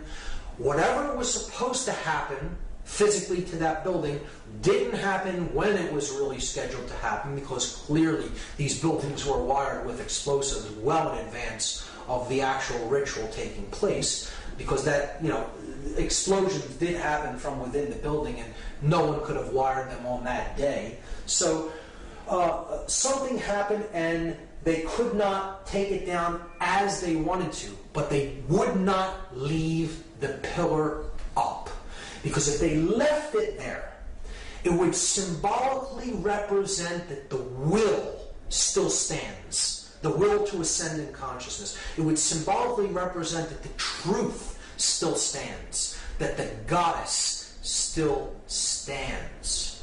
And they could not do that. They had to complete the symbolic interpretation of this mass ritual by bringing the middle pillar down, even if nothing had appeared to strike it, and that's why they brought it down at the end of the day. So that is the tarot aspect of it, and how the goddess ties into it. It is a symbolic sacrifice of the sacred feminine, of the goddess, once again. And now a clear example here of the three pillars that we've already seen in the Freemasonic tracing board. Again, the masculine or solar pillar of Joachim, the feminine or lunar pillar of Boaz, and then the pillar of Jacob, Jacob's ladder, the middle pillar, the one that gets you through the stargate. Okay, it gets you to the all-seeing eye, right? The all-seeing eye, directing the entire operation. Right? Takes you past that, through the stargate, to the realm where the true light is at, the intelligent principle of the universe. And this middle pillar is the synthesis between these two. So this is thesis, this is antithesis, antithesis, antithesis, and this is synthesis. That's the Hegelian dialectic. You are combining thesis with its antithesis to create the synthesis that you are looking for. And that is the ladder to higher consciousness, to higher ground, so to speak, from which you can see the entire game board. You can see the whole floor of the house, as they call it in Freemasonry. You're seeing it from a higher level perspective, and from that, a controller can play two sides off against each other. See, the one who achieves this level, the highest ground, the third pillar, the middle pillar, really sees things that one in base consciousness from the lower perspective, the dual perspective, cannot see things from. So they can be easily played off like a puppet master playing off two puppets on strings against each other. So that's how the Hegelian dialectic works, and that's exactly how they use this event.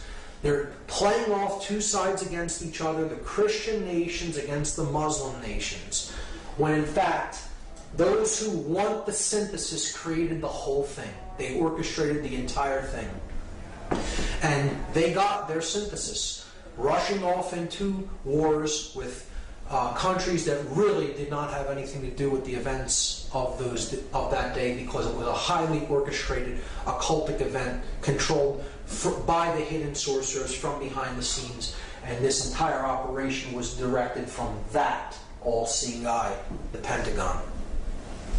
So bringing down the middle pillar at the end here could represent Well, once a puppet master climbs up to a higher level to control two sides against each other, he has to destroy his ladder so no one can come up to reach him where he's at to discover that he's the one pulling the strings. See, in that symbolic context, that's why they destroy the metal pillar there.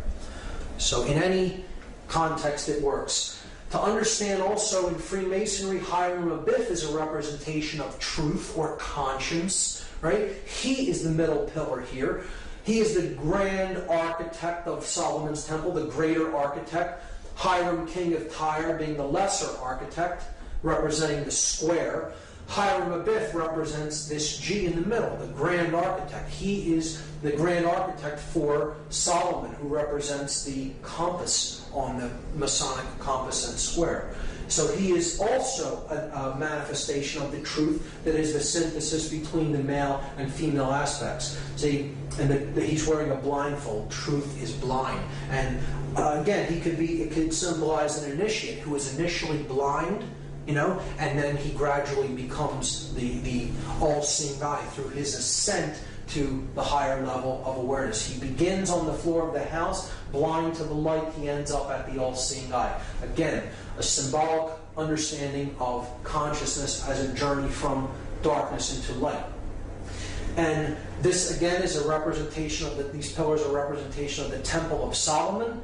And the original Temple of Solomon is the Giza complex. These pyramids are the mystery tradition's embodiment of the temple in man. That's what they were representing then. And the buildings in New York City are a rebuilding of this symbolic temple in New York City. Just like they were built in Giza, like the Temple of Solomon was built in Jerusalem, and then it was razed to the ground, and another version was built. It was rebuilt in New York City symbolically, and then it was destroyed again. And now they're planning on building another Temple of Solomon on the ground where the World Trade Center was destroyed. But they're doing it in a very different way this time, which we'll understand when we get to that slide. But see, Hiram Abiff, the ritual of becoming a Master Mason is about Hiram Abiff's ritual murder. And he says that he refuses to give the secrets of Freemasonry. He refuses to give the secret word of the Master Mason. He says, I will not give it to these ruffians who are accosting me. They want to know the word without doing the work. So he is ultimately slain by these ruffians for not giving the word, but he only tells them that you'll know the word of the Master Mason when the temple is rebuilt. Now, this is a symbol that the temple in man, the brain, is ultimately in a state of total disrepair. It's been destroyed through manipulation and control and taking people's consciousness down to lower and lower levels and just completely being conditioned and accepting falsities as truths and refusing to accept truths as what is. So Hiram Abiff, as a representative and a servant of truth, refuses to capitulate to domination or become a dominator, and he is slain ritualistically for it. This is a representation of the aspect of consciousness that is base consciousness being slain and it being reborn through a connection to conscience as the widow's son. See, the widow's son is who Hiram Abiff is. And this is the son, again, of the limbic brain, the mother aspect, the feminine aspect, who does not have a male counterpart because the reptile complex, the base brain, has been put into check by our intuitive side and our conscience. So then the male child of proper moral action, the unified neocortex, is born of the widow, the mother without the father or the virgin birth. It's the Christ story retold in a different way. The widow's son is born. The unified neocortex bears the person of proper moral action because they're being born of the intuitive feminine part of the brain, and the male dominator reptilian part of the brain has fallen away. He's fallen dead. Okay, so that's what the story of Hiram Abiff is about. And he's saying to the ruffians, those in base consciousness who threatened to kill him for not giving the secrets of Freemasonry, you'll know the word when the temple here is rebuilt. And the word, the lost word of Freemasonry is equilibrium. That is the lost word. Because equilibrium is what we're striving for between the hemispheres of our brain and the masculine and feminine polarities that are indwelling within us. So they have to come to a state of equilibrium, and then the temple will be rebuilt. The brain will operate in global coherence across both brain hemispheres, and the third eye will be opened, and cosmic consciousness will be awakened. That is what this story is about, and that is what the ritual murder of Hiram Abiff is about. And we'll keep that in mind when we understand that there is a new temple being built on the ruins of the old temple in New York City. Again, the complex of the World Trade Center is a symbolic representation of the original Temple of Solomon, the pyramid complex at Giza. Rebuilt in Washington, D.C., here we see the 3 pillars at Giza, 2 extremely large towers or pillars, and 1 small one. And we see it rebuilt here, the 2 large towers and then the one that is less than half of the size of the other 2. This sphere here is a representation of the Sphinx, okay, at the base of these columns. So these columns are also a symbol of the Babylonian gold-headed man depicted in the dream of Nebuchadnezzar in the book of Daniel, a prophetic book in the Bible. The gold-headed man represents centralized authority, pharaonic rule, or total hegemony, the unquestioned global ruler, the one world order, the church and state unified in the head of gold. And as dynasties went on, power diminishes. It goes through the Silver Age, then it goes into the Bronze Age, and eventually you have the separation of church and state. And you have the iron legs of the separation of church and state, and then you eventually get to the clay feet if you study this symbology in Daniel. And it's understanding how power is amassed, and eventually through time it is diminished until they're trying to get back from this level to this level. And that is what the Dark New World Order would be. The destruction of the 2 pillars and the combining of them into one centralized authority, one world state and religion. That's what the New World Order ultimately is about, the Dark New World Order. So they're destroying these 2 iron legs. They're destroying the iron legs of the Babylonian gold-headed man to try to get back to one centralized authority of church and state. These pillars could be seen symbolically as church and state being destroyed.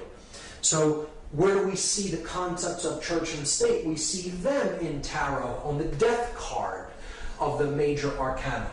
So we see the rider, death, on the white horse, coming with the flag, the black flag that has the inverted pentagram on it, the destruction of spirit. He is running down a king, and he's getting ready to run down a pope or a priest. So this is the ruler of state, this is the ruler of church or religion, and he's running them both down, destroying church and state. And you see in the background the 2 pillars with the setting sun in the background. The light going out from the world between the 2 columns. Highly symbolic. This is a representation of the new temple that they're building. In place of where the 2 pillars stood, they're planning on erecting one from where the 2 stood. The thesis and antithesis destroyed, the synthesis is created. The phallic symbol, the one male phallic symbol, erected in place where the symbols of church and state symbolically once stood. You know, obviously they weren't buildings that really represent that, but they're symbolic analogs to these concepts. And putting the one pillar up in the place where the two stood is the rebuilding of the destroyed Temple of Solomon in New York. The sun and the moon, and now only the sun, or phallic symbol, the male tower, remains. That is what 9/11 was about. 9/11, incidentally, the Freedom Tower is what that building is going to be called, and it's scheduled for completion in the year 2012. I'm sure to correlate with other dark prophecies of apocalypse or Armageddon, and which isn't what I see 2012 as being at all. I see it really being the birth of consciousness, because they're not able to put consciousness down. Their ritual failed. There is hope in the fact that the Building 7 stood, and they had to bring it down, and essentially screwed up the entire thing by really making people come online and understand that this was an inside job and this was an occult ritual, by bringing down that middle pillar when nothing had hit it. So that was the ultimate mistake in this whole ritual enactment, and as far as I'm concerned, they did not fulfill the agenda that they were trying to fulfill by this ritual being enacted. Instead, they initiated a great awakening within the human population. As the researcher Michael Tessarian is fond of saying, did 9/11 shake us up, or did it? So now, just as we did with the reverse of the Great Seal on the back of the $1 bill, I'm going to examine the gematria, the occultic numerology involved in the 9/11 event. These are the numbers of the 3 flights that struck these 3 buildings. The North Tower was struck by Flight 11, the South Tower was struck by Flight 175, and the Pentagon was allegedly struck by Flight 77. Now, there is another flight that was involved on that day that crashed in Shanksville, Pennsylvania by an unknown act of will, shall we say. And this was Flight 93, and it is my contention that Flight 93 was indeed headed for World Trade Center number 7, Building 7 of the Trade Center, not to Washington, D.C., as is claimed. And this, to me, makes much more sense than it heading toward Washington, D.C., because I believe it was there to strike a building that had already been wired to allegedly collapse, as the 2 twin towers were, and that was Building 7. And the flight not making it to that building meant that they had to make a decision about whether to pull that building or to allow it to stand, and we know what they chose. So I'm going to place 93 over Building 7, and at first this would seem like a very arbitrary arrangement of numbers, and that these numbers don't have any commonalities to them, until we begin to perform gematria upon them. And then we see a very clear pattern emerge. So I'm going to leave 11 as is for now, and I'm going to reduce or add these 2 numbers together and get a total. So 9 plus 3 is 12. 1 plus 7 plus 5 is 13, and 7 plus 7 is 14. So now, the 4 planes, we have a clear pattern. We have the pattern 11, 12, 13, and 14. And we can further reduce those down to 1 digit. We add 1 plus 1 and we get 2. 1 plus 2 is 3. 1 plus 3 is 4. 1 plus 4 is 5. So we have the pattern 2, 3, 4, 5. When we add those together, 2 plus 3 plus 4 plus 5, we get the total 14. And again, there's that symbolic number again that totals 5, that is about the 5 elements: earth, air, water, fire, and spirit. But it is the separation of them, the 1 and the 4, the spirit and then the 4 elements. This is the 14th level of that pyramid, where the light is at, the 13 levels of stone, and then the light at the top, the 14th level. So look at the 9/11 date, 9/11/2001. You add up all of these numbers, 9 plus 1 plus 1 plus 2 plus 1 in 2001, and you get 14 again. So not only is it the date, it's the powers that did the act. Okay? The 4 planes totaled to 14. Their digits all totaled make 14. So the powers that performed this act are the 14. And this correlates with the 14th level of this pyramid, or the illuminated ones, the sorcerers behind the scenes that are manipulating the events of the world. So we have this arrangement on the building: 77 at the Pentagon, 11 at the North Tower, 175 at the South Tower, 93 at Building 7. If we add the 2 planes that struck these towers together, we get the number 186. 175 plus 11 is 186. Now, these are the planes that struck the twin towers, the North and South Tower. What if we equally distribute that number between the 2 buildings by dividing it into 2? 186 divided by 2 is 93. So there is 93, 93, 93 on every building, and we've already seen what 93 represents. It represents the will to ascend out of illusion, out of base consciousness, and into cosmic awareness, or higher levels of consciousness. 93 is the number of willpower and of love. It is essentially the same force, the force that expands consciousness, love, or will to ascend, to put what we think and feel into action, to use our willpower. So we are left with only 2 numbers that symbolically represent the events of this day: 77 and 93. And these are 2 extremely significant occult numbers in numerology, because they represent 2 completely different concepts. And we have to look at these 2 numbers as they relate to a third number, the number 777, which we've already seen is the number of God, or completion, or perfection. We saw that earlier.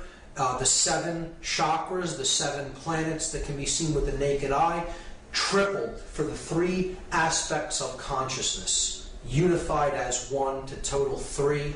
Again, it's the number of God, the number of completion, or the number of perfection.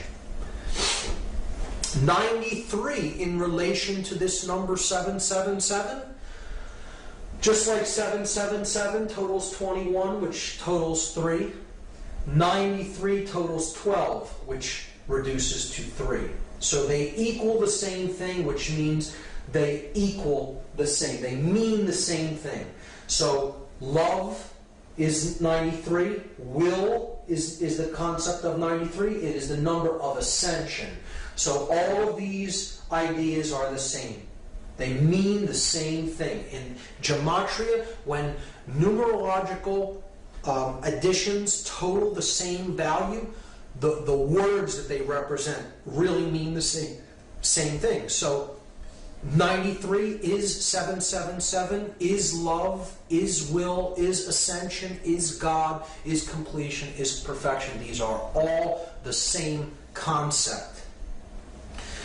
The number 77 is very significant. It is the 14. It is the dark aspect of that light in the triangle, the ego, the all-seeing eye that is identified with building that pyramid upward, the physical form, the physical world, ruling, control, sorcery. It is the force of chaos. The number 77 represents chaos in all forms of occultism. It represents the sorcerer. It is the sorcerer's number. And it is the number of the beast in disguise. Why is that? Because if you fail, even if you succeed in one of the other 2 aspects of consciousness, in thought and emotion but not action, or in thought and action but no emotion, in the example of a sorcerer, has no emotion, or even in emotion and action but with no thought. That is base consciousness. That is the beast. You have not arrived at the 777. You have only arrived at the 77, which is 2/3 of completion, or it is 14 out of 21, 2/3, right? And this reduces in decimal to 0.666, repeating. So it is the number of the beast in disguise. The sorcerer is the beast. And this is encoded on the 3rd degree tracing board of Freemasonry. Here you see the tools that slayed Hiram Abiff. He is finally struck with the mallet, representing ignorance, the light going out, the third eye being struck, put into the coffin, okay? The coffin is the spirit, where Hiram Abiff, the hey in Hebrew, representing 555, Hiram Abiff's number. He is in his coffin because he is the spirit, he is the truth, he is the light, and he is the skull and bones is placed on top of the coffin, symbolic of the sorcerer. The sorcerer who conquers his spirit so that the skull, cleverness, thought and cleverness, left brain cleverness, plus the will to act, reigns over the spirit. The sorcerer has cleverness, he has the will to put his cleverness into action, but he has no conscience. The conscience is entombed in that coffin. And an individual such as this is headed west. They are headed toward the realm of darkness and death, to the west, not toward the realm of light, to the east. And here symbolically is the sprig of acacia, and that represents the hope of resurrection in Freemasonry. So this is the hope that one who has destroyed their own spirit through their usage of their intellect and their will to act in an egoic fashion may indeed still be able to resurrect the spirit and come to a place of moral uprightness and conscience. So that is what this tracing board represents, and it is the 3rd degree tracing board. It is saying you may now be initiated into some of the mystery, into some of the knowledge, but you must use that with spirit intact and not use it as a sorcerer. Otherwise you are headed west and you are not headed toward the true realm of light, which lies to the east.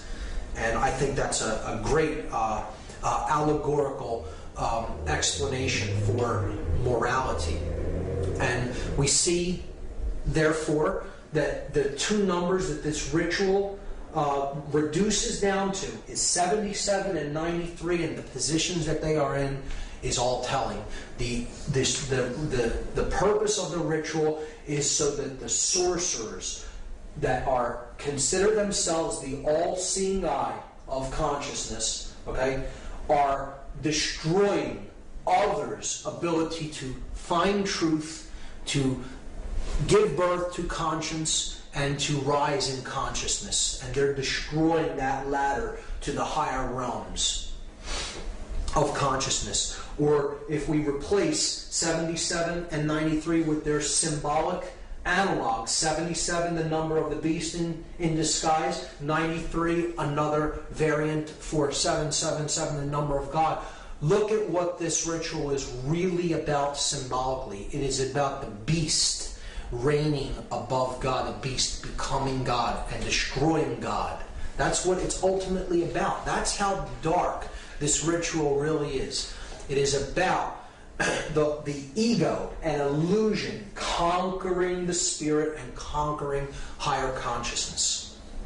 We can see that it is encoded in the date itself. 9/11 reduces to 9/2. We're just adding the two ones together. And there we have symbolically the entire ritual encapsulated in the name. 9/11 is 92. See, it is not 93. It's one short of love, of ascension, of will, of God. It is falling short of the divine. That's what this whole event was about. That the idea that human will is falling short, and now the time of the beast is upon us. See, 92 out of 93, falling short of love, will, ascension, God, reduces to 11 out of 12, which reduces to 2 out of 3, which again is the number of base consciousness. It is the number of the beast when it is reduced to its decimal format.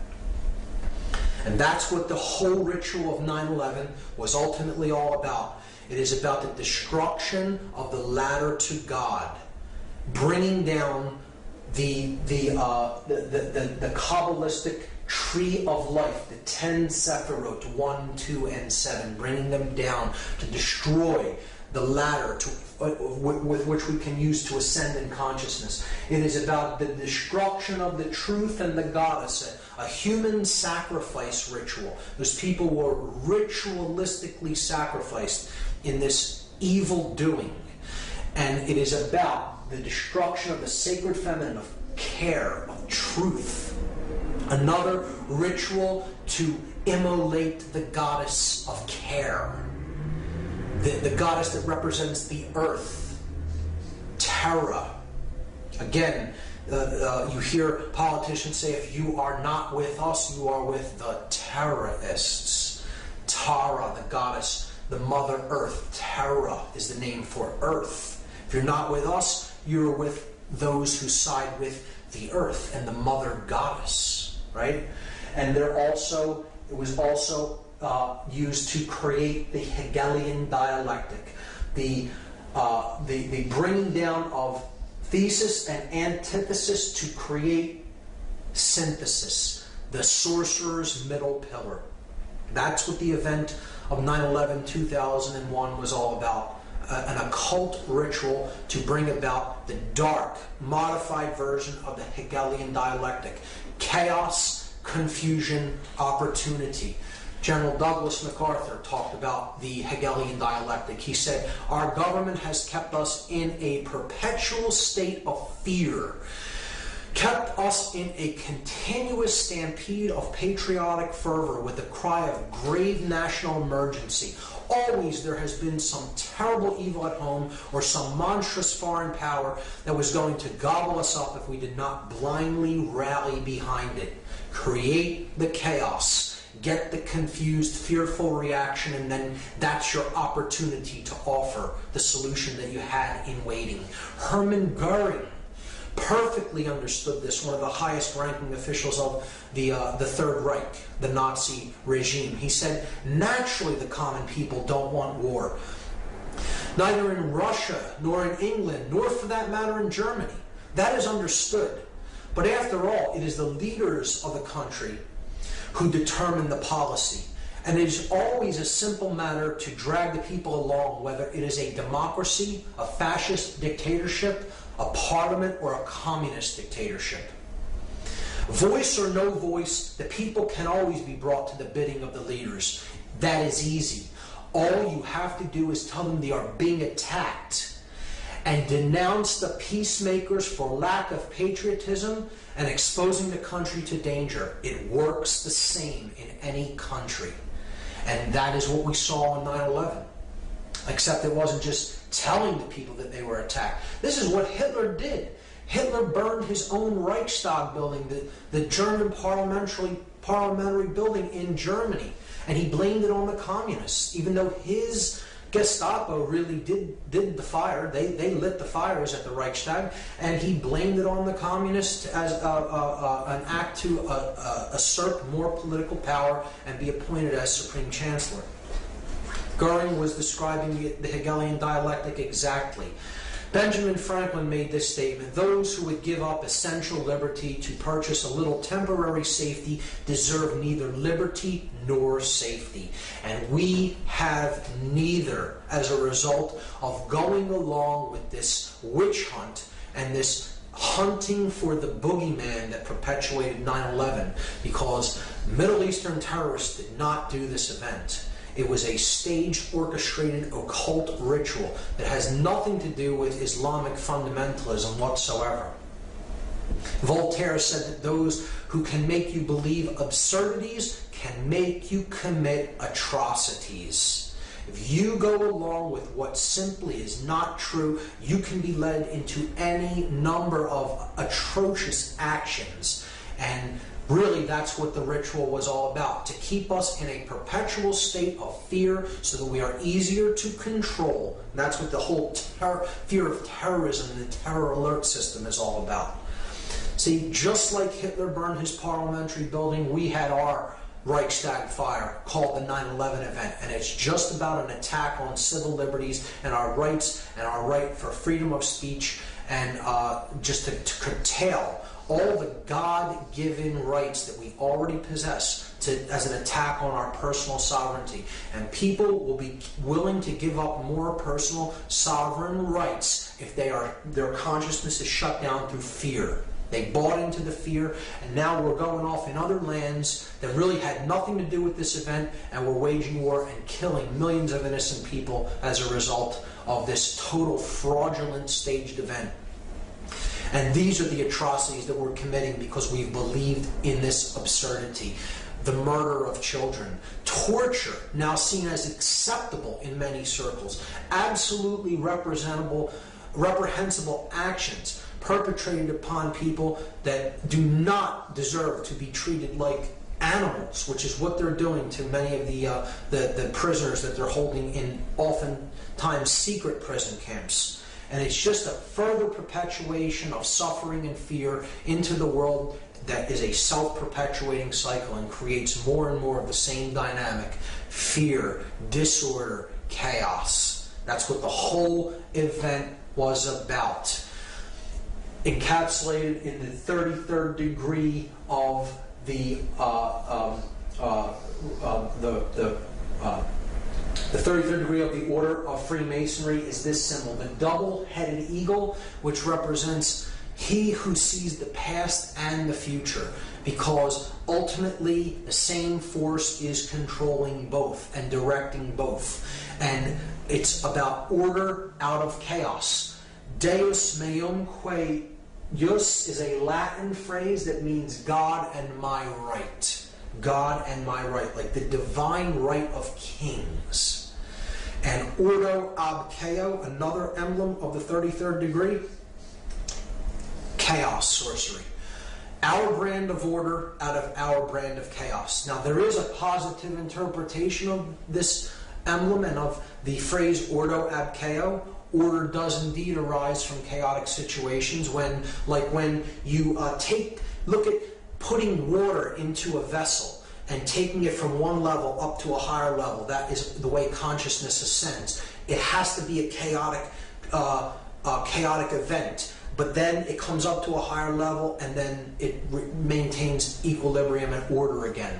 So that is a way of seeing this principle in a positive way, but in this event, certainly dark occultists manipulating sorcerers are orchestrating this event as an example of chaos sorcery, chaos magic, to bring about their Hegelian dialectical order out of the chaotic events that they themselves orchestrated. And that is the final method of manipulation. So now, the last thing I'm going to do in part 2 is talk about what is the globalist esoteric agenda. What is the ultimate agenda that the globalists want to see brought about? Why are they doing all of these things? Why all of this manipulation and mind control? What is the end game? What is the end result of what they're trying to accomplish? What is their agenda? And J. Edgar Hoover, former FBI director, made this statement: the individual is handicapped by coming face to face with a conspiracy so monstrous he cannot believe it exists. The American mind simply has not come to a realization of the evil which has been introduced into our midst. It rejects even the assumption that human creatures could espouse a philosophy which must ultimately destroy all that is good and decent. See, this is why we're in such denial, why we're in such cognitive dissonance about all of this. People will say, I don't care if I had absolute definitive proof that this is exactly what happened and how it happened.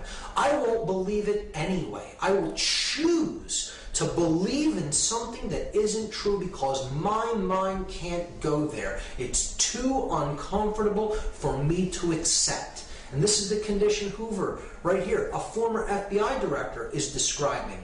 He's describing cognitive dissonance, psychological denial that comes from the refusal to accept the fact that things are as bad as they are. David Rockefeller described this New World Order, what they're trying to put into effect. This agenda, he described it. He said, "We are grateful to the Washington Post, the New York Times, Time Magazine, and other great publications whose directors have attended our meetings and respected their promises of discretion for almost 40 years. It would have been impossible for us to develop our plan for the world if we had been subjected to the lights of publicity during those years." He is thanking the media for their silence and complicity in not exposing the agenda of these global manipulators and their plan for the world. He said, "The world is now more sophisticated and prepared to march toward a world government. The supranational sovereignty of an intellectual elite and world bankers is surely preferable to the national auto-determination practiced in past centuries." Imagine the hubris of somebody making this statement practically out in the open, saying that the world surely would be better to be completely governed by international bankers and an intellectual elite rather than national sovereignty and personal sovereignty codified by our documents of higher consciousness, like the Declaration of Independence, that explained what the sovereignty of man is really about and where it comes from. And he's saying out in the open, why have that when you can have rule by international banking dynasties? This is what the agenda is all about. The elite want to get back to the Babylonian gold-headed man. They want to get back to 100% total control of all the resources and all the minds on the planet as God on the earth, the all-seeing eye in human form, that which is omnipresent, omnipotent, and all-powerful. All-powerful, all-knowing, all-seeing, present everywhere. So this is the rulership of church and state in one. Church and state are obliterated and they are replaced by one sovereign, ruling, global elite class that runs the state and the religion, and they're one and the same. Just like Nazi Germany tried to do, but this would be the new version, the Fourth Reich, Nazi Germany on technological steroids, taken to a whole new level by advanced technology. 1984, as written out by George Orwell in his brilliant novel, like the Ingsoc Party. Total 100% control of everything that is true, everything that is believed, everything that is done. They are the arbiters of truth. They're God on earth. That's what they want to accomplish. They're putting this into practice through trying to eliminate national sovereignty through the erasure of borders and to create national superblock states of nations, like they're doing with the European Union and like they want to try to create with the North American Union of Canada, the United States, and Mexico. Their plans for this have been slowed, but I think they're going to use the economic crisis to try to put them into a more forward state of advance. They want a world mercenary army to control the population of any dissenters. They want a world central bank. They want a microchipped population from which resources, food, money can all be controlled by a globally networked computer that they control, so they know where all where all finance, where all currency is flowing, and can take anybody out of the loop for not going on with their along with their agenda at any given time, and then they would have no ability to take part in any commerce in any way. The mark of the beast, so to speak. A total surveillance grid, a technological surveillance state. Big Brother is watching you, getting us used and acclimatized to always being on camera, always our actions always being watched. Further and further centralization of control, and further people policing themselves. That's what they ultimately want. The destruction of the sacred feminine aspect of our consciousness, our emotions, through the numbing out of our emotions, through our food and medicine, particularly the overprescribed antidepressant SSRI drugs, a total state of left brain prisonhood in which people become more and more controlling and dominant toward the left brain, even females, and they become subservient to those of higher levels above them. So a race of masters and slaves.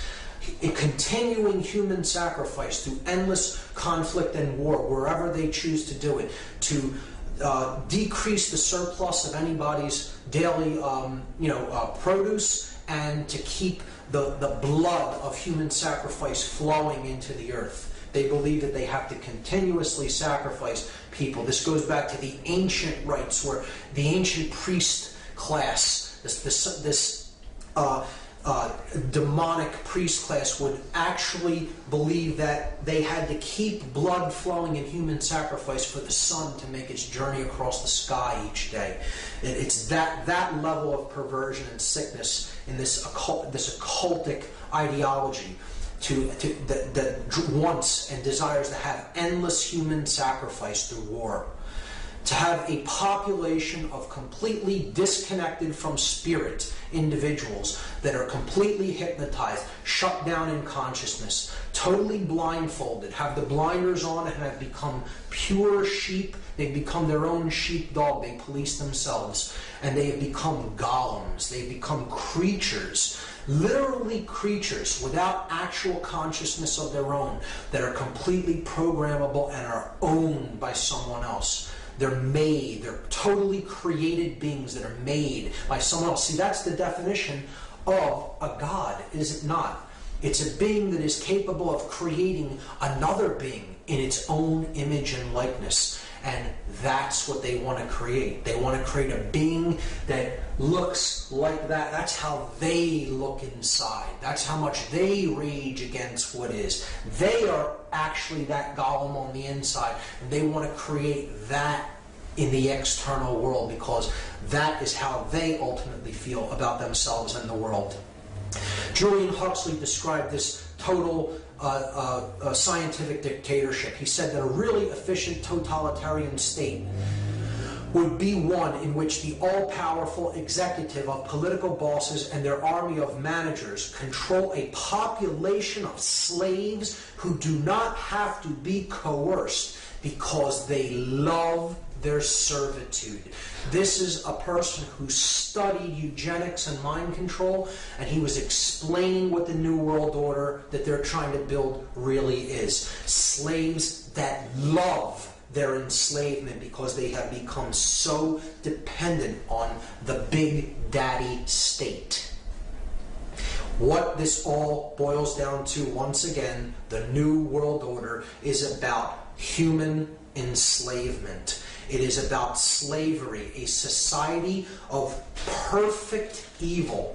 Perfected evil is the state when every being in a society is both simultaneously a master and a slave. They have subordinates under them, which they dominate, push around, and are masters of, while simultaneously they follow orders from an elite class above them, and so they are subjugated and enslaved to a hierarchy above that. And it just goes on and on up the chain. No one is free in a society of total human enslavement, no matter how high they are on the hierarchy, because ultimately You can get to the highest level in a physical body and physical form, and ultimately they are serving the dark force of consciousness. They are ultimately enslaved by their own fear. They are ultimately enslaved by their own ego, and they are ultimately enslaved by illusion. The belief that you can or have a right to attempt to control anyone or anything outside of your own thoughts, your own emotions, and your own actions, because that's the only thing you have any right to control, and that's the only thing you can control. Everything else is an illusion, and if you attempt to control, you are ultimately enslaving yourself. There is no such thing as control in the three-dimensional reality. There is no such thing as authority here in this realm. Authority does not exist in this realm. There is only one authority, and no man is it. This system, this new world order, is destined to fail for that very reason. You cannot go against what is. You cannot expect to stand up to the force of creation and win. Plato made this statement: the price that good men pay for their indifference to public affairs is to be ruled by evil men. So we may get ourselves into a deep mess of things and eventually end up being ruled for a time by these tyrants, by these controllers, by these sorcerers. And if that occurs, that will only be for one reason. We did not develop the care enough to do anything about it. We did not care. Our indifference to what is going on, to the suffering that's taking place around us, is the only thing that can create our enslavement. And in fact, it is what is driving this process of enslavement. The fact that we do not care about the suffering of anyone but ourselves when we experience it is what's creating this dynamic. And that is what the New World Order is. The dark New World Order is that pyramid of enslavement controlled by an intellectual elite with no conscience that is in the know about how consciousness works, is keeping others in the dark with their own will. They're using their desire to stay in ignorance against them and keeping them at lower levels of knowledge, not understanding what they're a part of, being the bricks in that pyramid to build their dark New World Order and put the light of creation out of this world forever. So they think they can accomplish that. And that is the idea of hell on earth, the perfect state of evil, the slave and master world in which every being is simultaneously a slave and a master of a slave. Hell on earth, it has been described as the dark New World Order. So that is the end of part 3. That is the ultimate agenda that the globalists have for humanity in mind. And in the next part, in part 3, I will be going into how to apply consciousness to this problem so that we can solve it and get out of the current state, the current problem that we are experiencing. So part 3 will be solving the problem through applying what we've learned about consciousness.